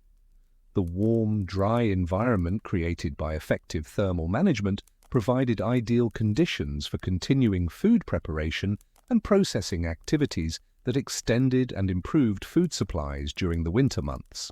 Meat drying and processing continued inside winter teepees using carefully controlled conditions that took advantage of the warm, circulating air created by the heating system. Thin strips of meat could be dried using the thermal updrafts created by the central fire, with careful positioning to ensure even drying without overheating. The controlled humidity and temperature within the teepee created ideal conditions for producing high-quality dried meat that could be stored for extended periods. The rendering of fat and oil from bones and meat scraps was another winter teepee activity that both created valuable nutritional resources and contributed to thermal management. Bone marrow rendering required sustained heat and careful temperature control, both provided by the teepee's heating system. The rendered fats and oils served multiple purposes. They provided concentrated calories essential for winter nutrition, created materials for food preservation and preparation, and supplied substances used in hide processing and tool maintenance. Plant food processing also continued throughout the winter in carefully managed teepee environments. Seeds, roots, and dried plant materials were processed into flours, meals, and other prepared foods using techniques that required warm, dry conditions for optimal results. Stone grinding tools were used to process plant foods into forms that were more digestible and could be stored more efficiently. The preparation of pemmican, the legendary concentrated food that sustained long journeys and provided emergency nutrition, represented perhaps the most sophisticated integration of food processing with teepee thermal management. Pemmican production required precise control of temperature and humidity to properly combine dried meat, rendered fat, and processed plant materials into a stable, nutritious food that could be stored for months without spoiling.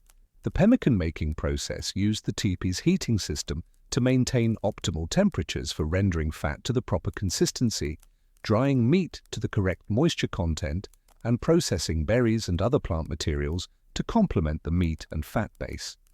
The warm, controlled environment of the winter teepee provided ideal conditions for this complex food processing operation that was crucial for long-term survival. Water management in winter teepee environments presented unique challenges that required sophisticated engineering solutions. Liquid water was often scarce during winter months, requiring communities to rely on melting snow and ice while managing the energy costs and practical difficulties of water production.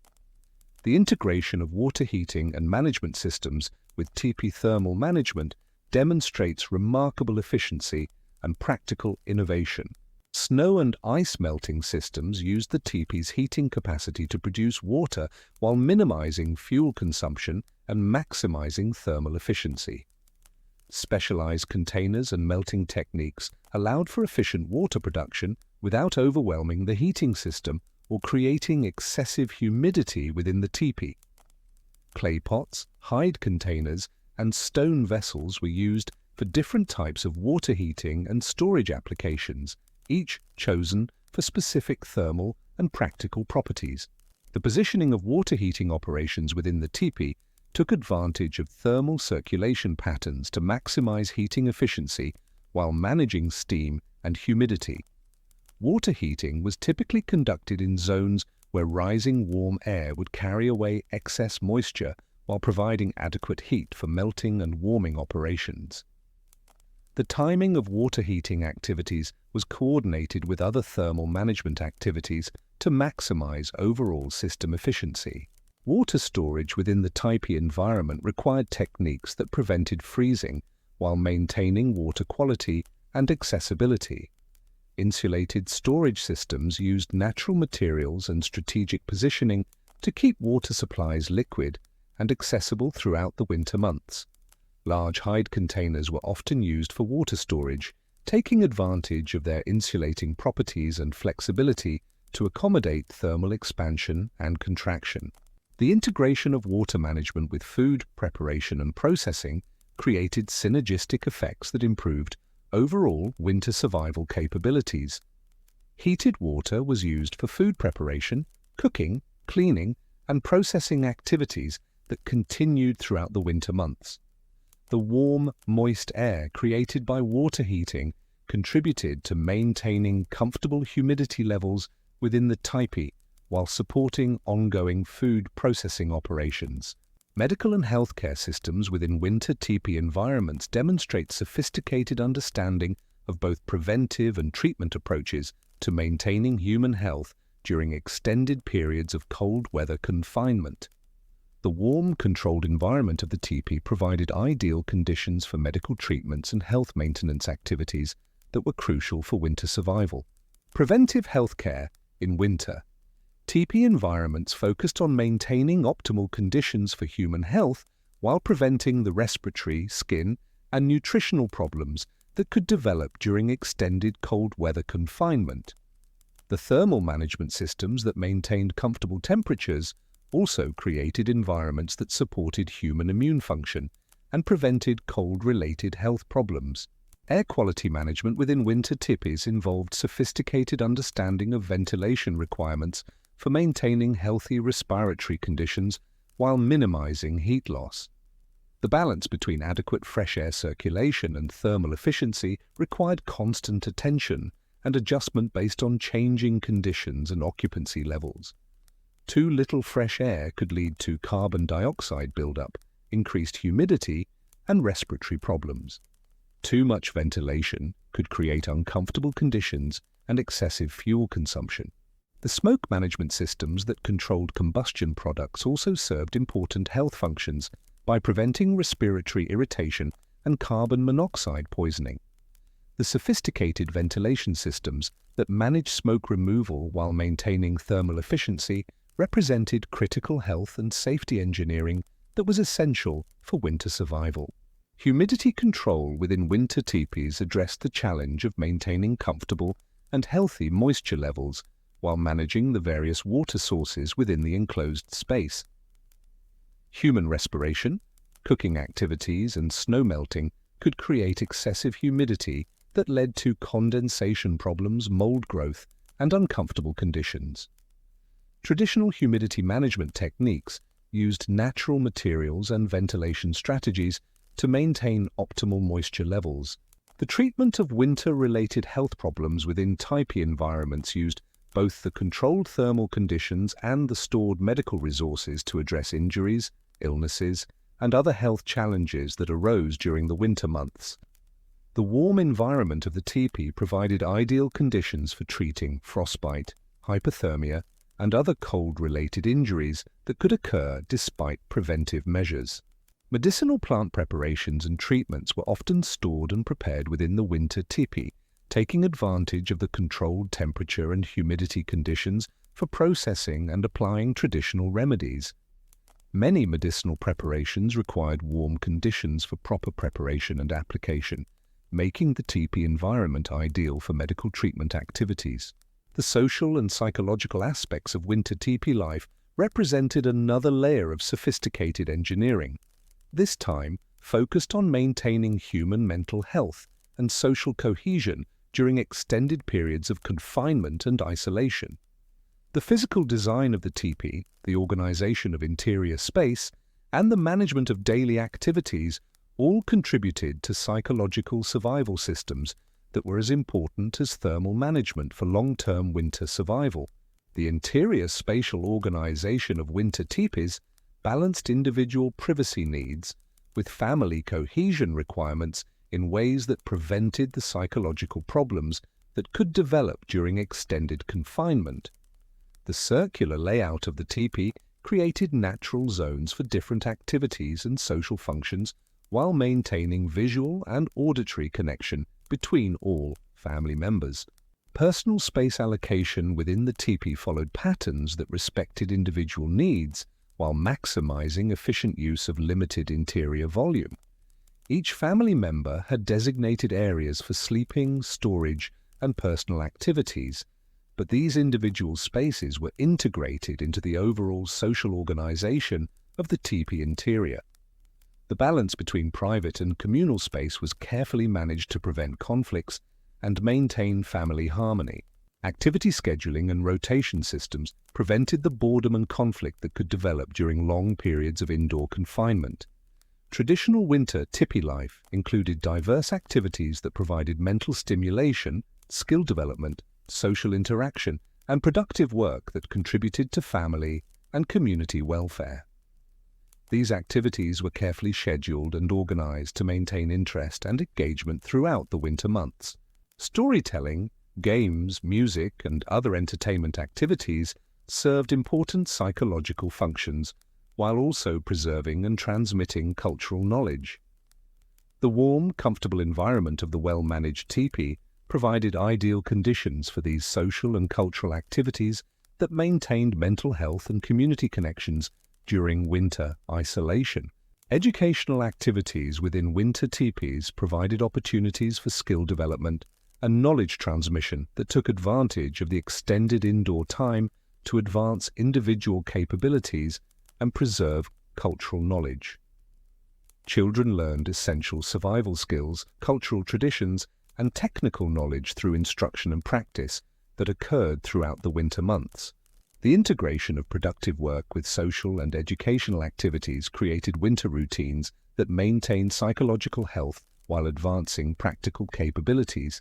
Hide processing, tool making, clothing construction, and other productive activities provided meaningful work that contributed to family welfare, while offering opportunities for skill development and social interaction.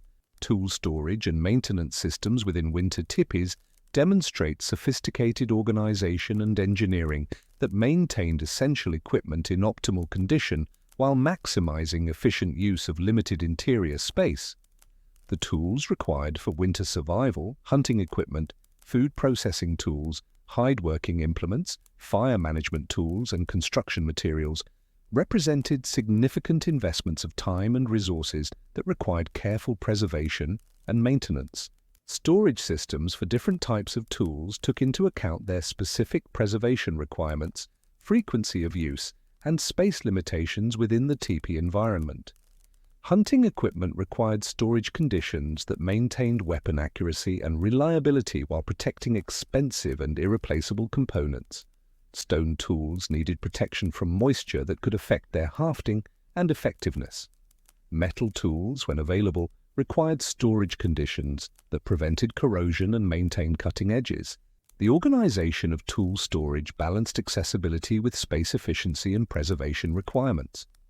Frequently used tools were stored in easily accessible locations that didn't interfere with daily activities or thermal management systems. Less frequently used equipment was stored in more remote areas where it wouldn't consume valuable living space but remained accessible when needed. Tool maintenance activities within the winter teepee took advantage of the controlled environment and available time to maintain equipment in optimal condition for spring and summer use.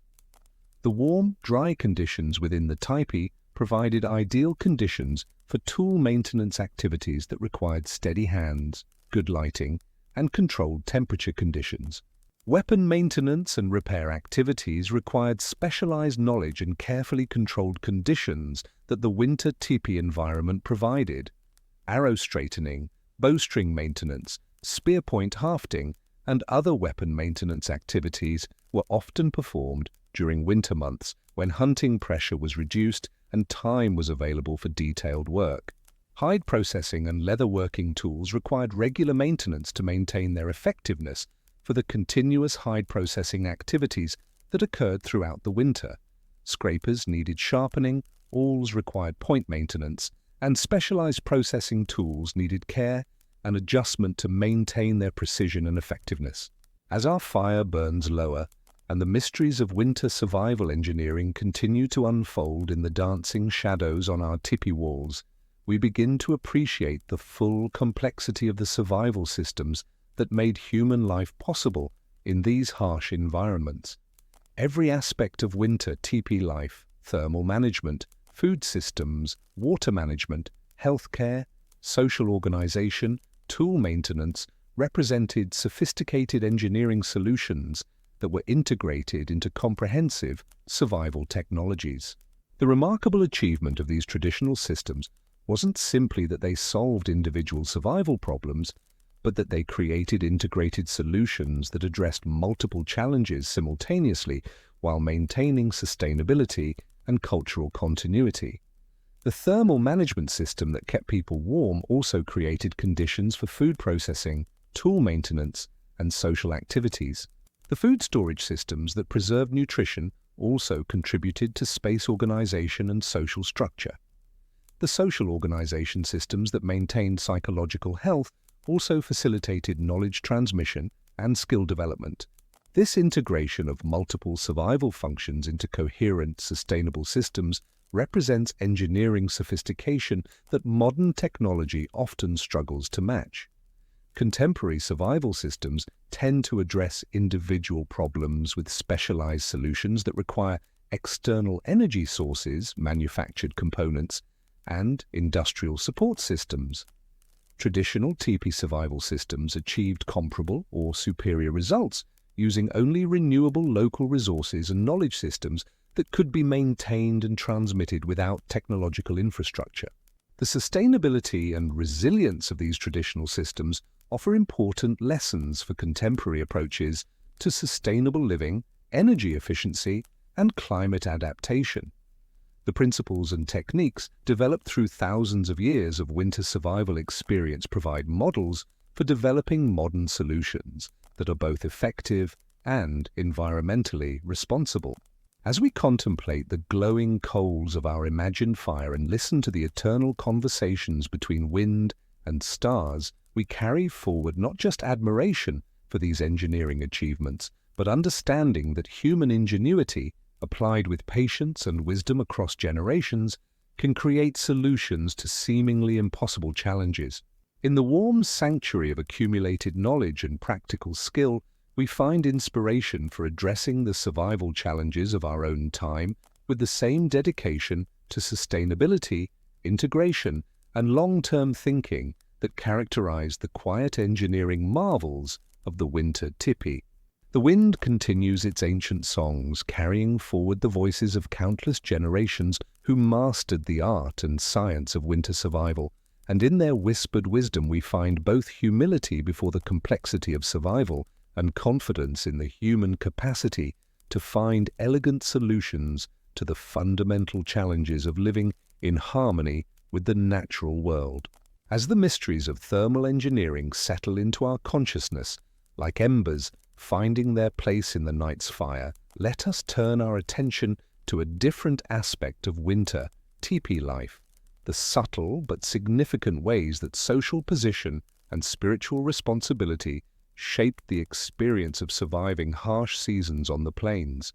Even in communities where survival depended on everyone's contribution, where the margin between life and death was measured in degrees of temperature and hours of fuel, there existed hierarchies that influenced who slept closest to the fire, whose tipis received additional insulation, whose voices carried the most weight when decisions about winter survival had to be made quickly in the darkness before dawn.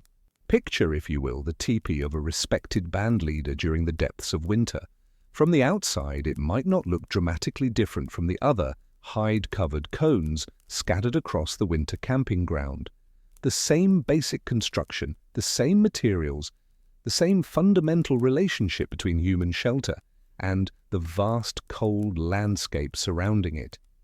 But step closer and you begin to notice subtle differences that speak to status, responsibility, and the complex ways that leadership functioned in societies where everyone's survival depended on collective cooperation.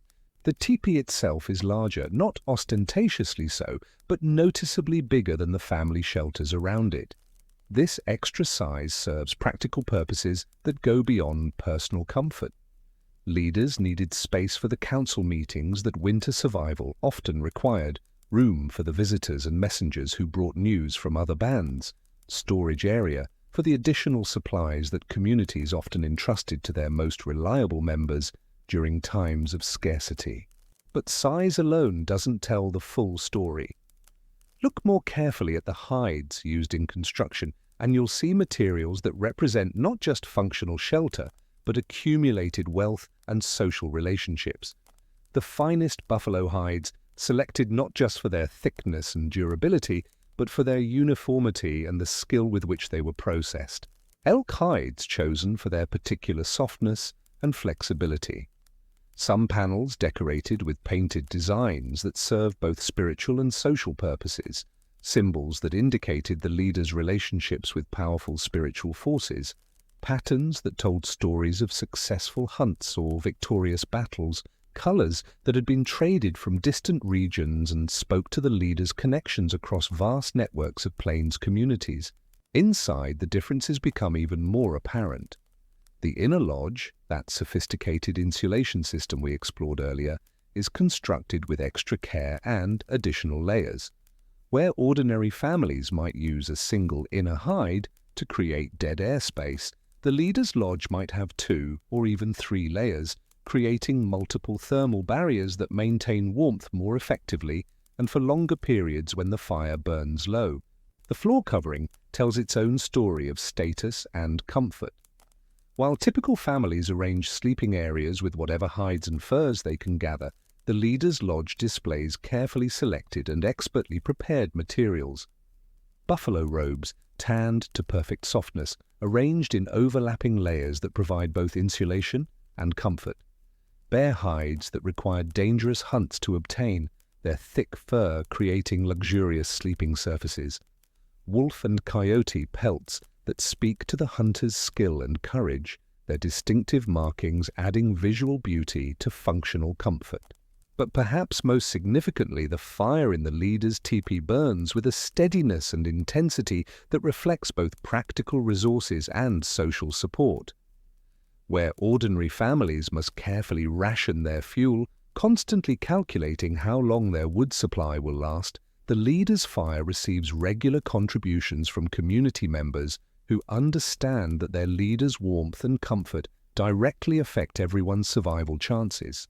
This isn't simply a matter of privileged individuals receiving preferential treatment.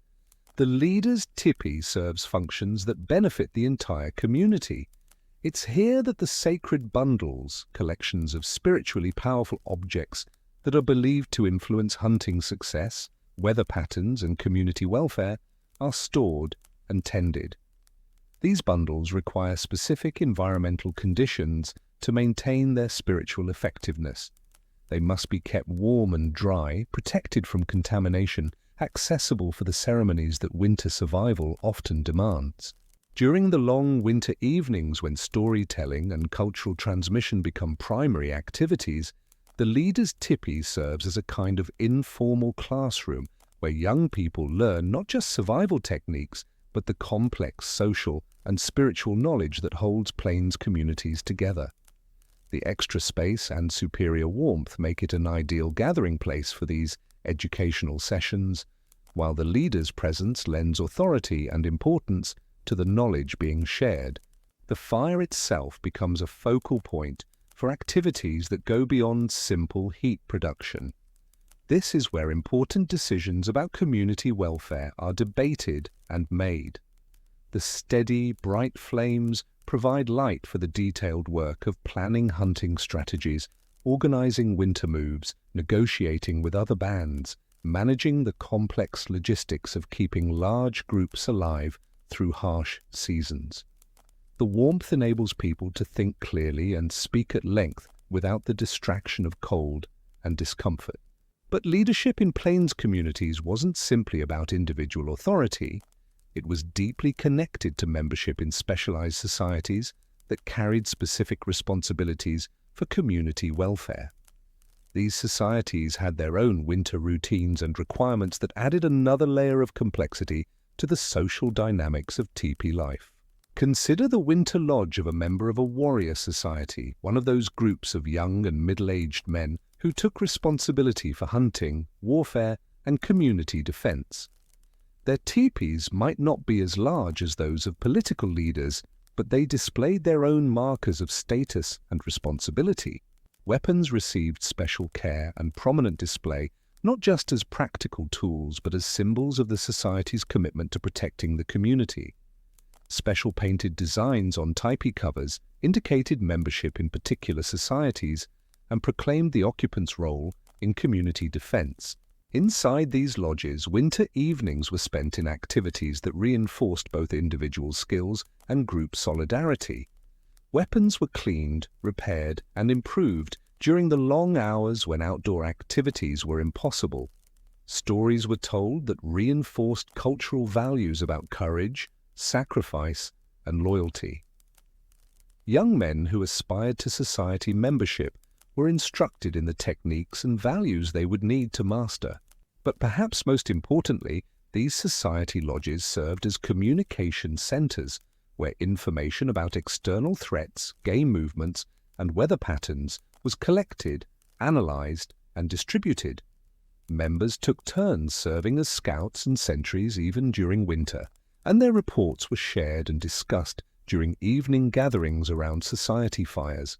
The lodges of medicine people and spiritual leaders represented yet another variation on winter Tipi life.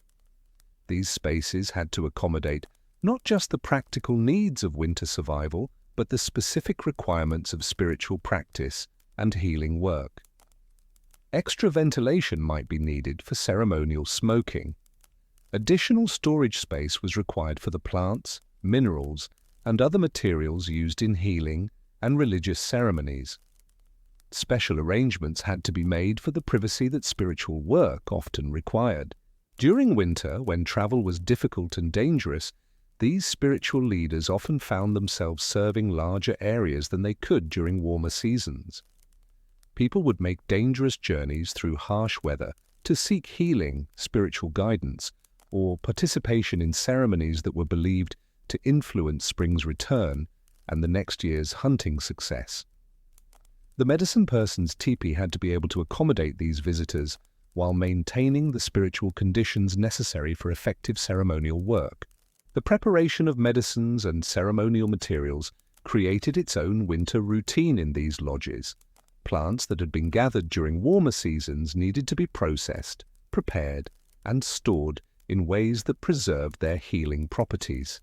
Sacred objects required regular cleaning and blessing ceremonies.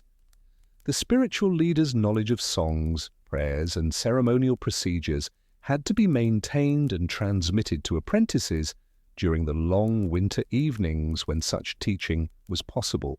Women's societies also maintained their own winter traditions and gathering places. The lodges of respected female leaders often served as centers for the specialized knowledge that women's survival work required. Here, young women learned the intricate skills of hide preparation, food preservation, teepee construction, and child care that were essential for community survival, but were often invisible to outside observers. These women's gatherings weren't simply informal social occasions, they were sophisticated educational and decision-making institutions.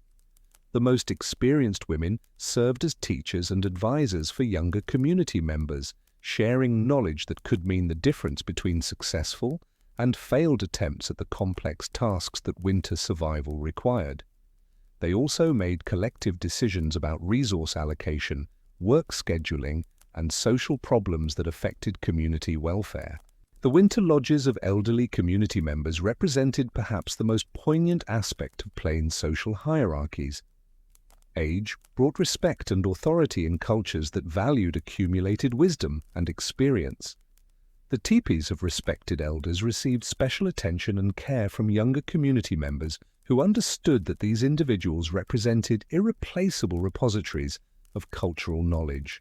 But age also brought vulnerability in harsh winter conditions. The extra insulation, superior fire maintenance, and premium food that elders received wasn't simply a matter of honoring their contributions.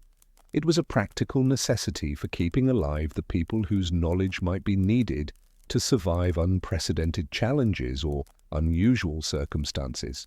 During the longest winter nights, these elder-centered lodges became informal libraries where oral traditions were maintained and transmitted, stories that preserved historical knowledge, songs that carried spiritual power, detailed instructions for complex survival techniques. All of this cultural information was stored in human memory and shared during winter gatherings around carefully tended fires. The seasonal contrast between summer and winter social arrangements reveals important aspects of how Plains hierarchies functioned. During warm weather, when travel was easy and resources were generally abundant, social differences could be expressed through elaborate ceremonies, competitive displays, and complex visiting patterns between different bands and tribes.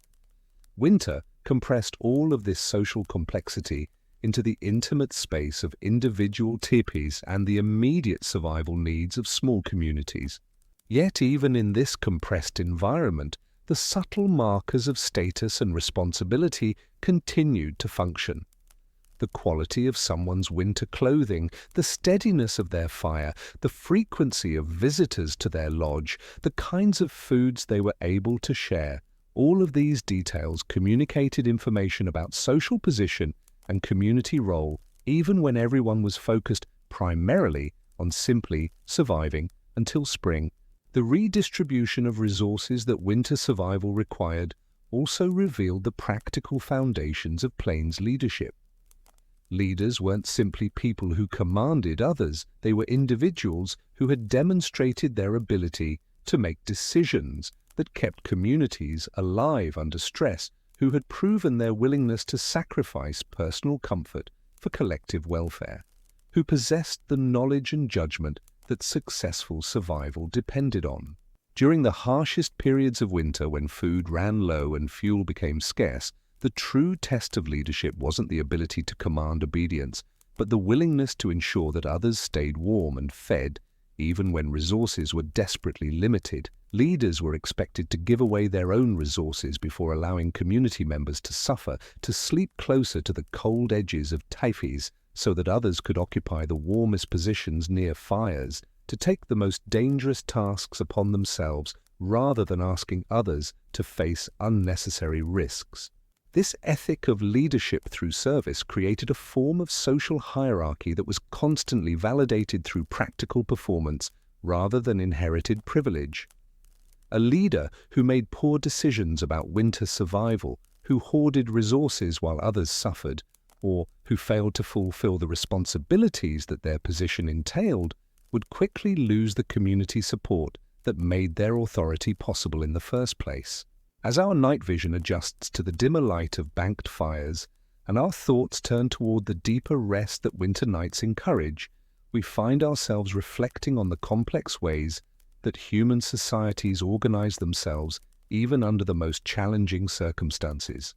The tipis scattered across our imagined winter camp represent not just individual family survival efforts, but a sophisticated social system that balanced individual needs against collective welfare, that recognized different kinds of contributions and responsibilities, that maintained cultural continuity even when immediate survival seemed to require everyone's complete attention.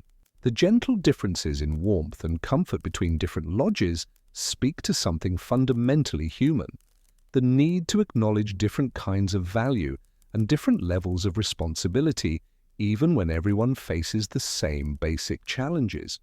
The leader sleeping under slightly thicker robes, the medicine person maintaining a slightly brighter fire, the elder receiving slightly more attention and care. These subtle privileges weren't simply rewards for past achievement, but investments in the knowledge and decision-making capabilities that everyone's future survival might depend on. And yet, when the wind rises to a howl that makes even the sturdiest tipi walls flutter and snap, when temperatures drop so low that breath freezes before it can leave the lungs, when storms last for days and survival becomes a moment-by-moment challenge that tests everyone's endurance, in those moments, the differences between leader and follower, between privileged and ordinary, become less important than the fundamental human capacity for cooperation and mutual support that makes any survival possible at all.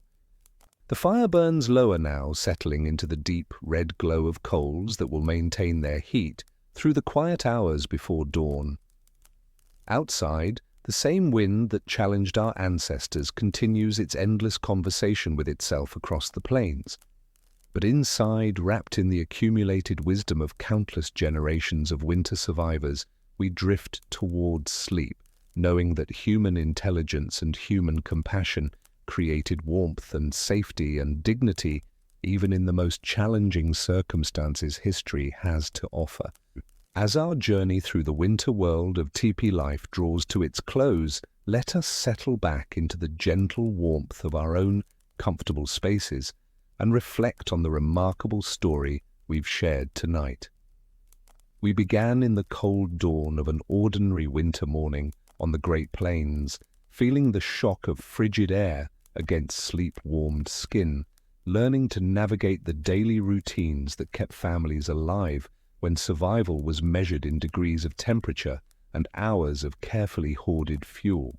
We followed that daily struggle into the life of woman chief, watching how individual courage and intelligence could emerge from collective survival challenges, how leadership could develop in unexpected places when communities faced circumstances that traditional approaches couldn't address.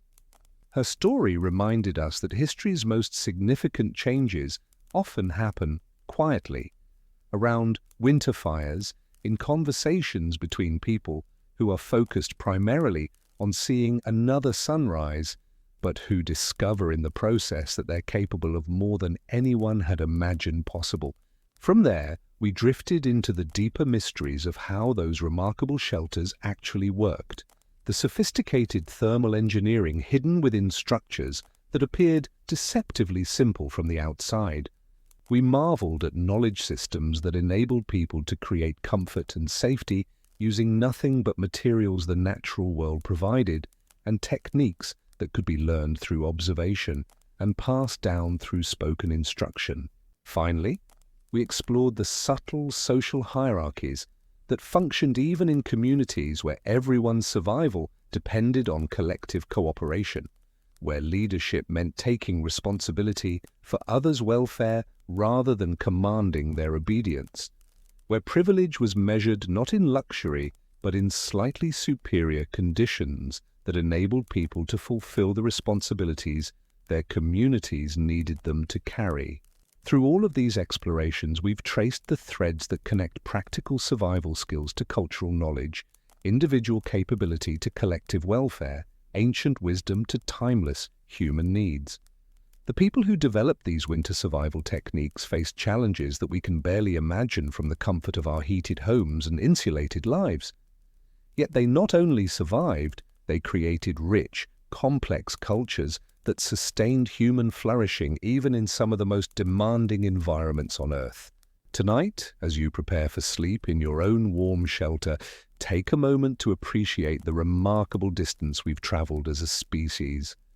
The same intelligence that enabled our ancestors to transform animal hides and wooden poles into sanctuaries against killing cold has given us the technologies that make our contemporary comfort possible. The same capacity for cooperation and mutual support that kept winter Tipi communities alive through harsh seasons continues to connect us to each other in ways that span centuries and continents. But perhaps most importantly, remember that the fundamental human qualities that made winter survival possible, ingenuity, courage, cooperation, the willingness to share resources and support each other through difficult times, these qualities haven't disappeared simply because our immediate survival challenges have become less obvious. We still need them. We still depend on them. We still have opportunities to demonstrate them in our own lives and communities.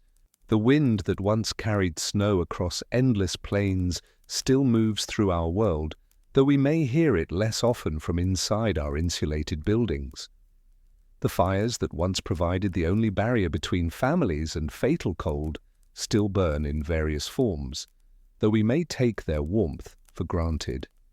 The human connections that once meant the difference between surviving winter and not are still the foundations of everything that makes our lives meaningful and sustainable.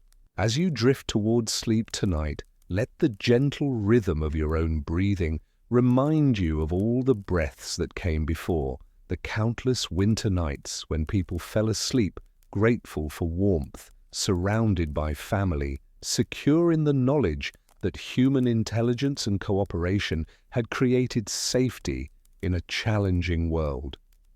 Let their quiet triumph over harsh circumstances inspire your own confidence in humanity's capacity to face whatever challenges our future may bring.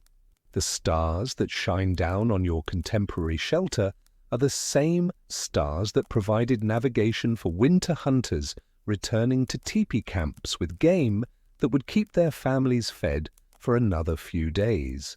The moon that lights your path is the same moon that illuminated midnight journeys across snow-covered plains to fetch medicine for sick children or to bring news between scattered winter communities. We are connected to those earlier lives not just through shared ancestry, but through shared humanity, the same hopes for our children's welfare, the same appreciation for warmth and safety and companionship, the same wonder at the resilience and creativity that enable our species to thrive in circumstances that would challenge our survival instincts to their very limits. Sleep well tonight, carried by the knowledge that you are part of a long, unbroken chain of human survival and human flourishing that stretches back through countless winter nights to the very beginnings of our shared story. Dream, if you dream at all, of gentle fires that never quite go out, of warm robes that smell faintly of summer grass, of quiet voices sharing stories that connect past wisdom to future hope. And when you wake tomorrow to your own comfortable morning routine, carry with you some small appreciation for the remarkable journey that brought our species from those winter teepees to wherever you find yourself now. Still human, still capable of creating warmth and safety and community in whatever circumstances we face, still connected to each other and to the natural world that continues to shelter and sustain us all. The fire burns lower, the night deepens, and in the gentle space between waking and sleeping, we find ourselves grateful for warmth, for safety, for the quiet triumph of human endurance and human ingenuity that made this moment possible. As tonight's story fades, thank you for listening.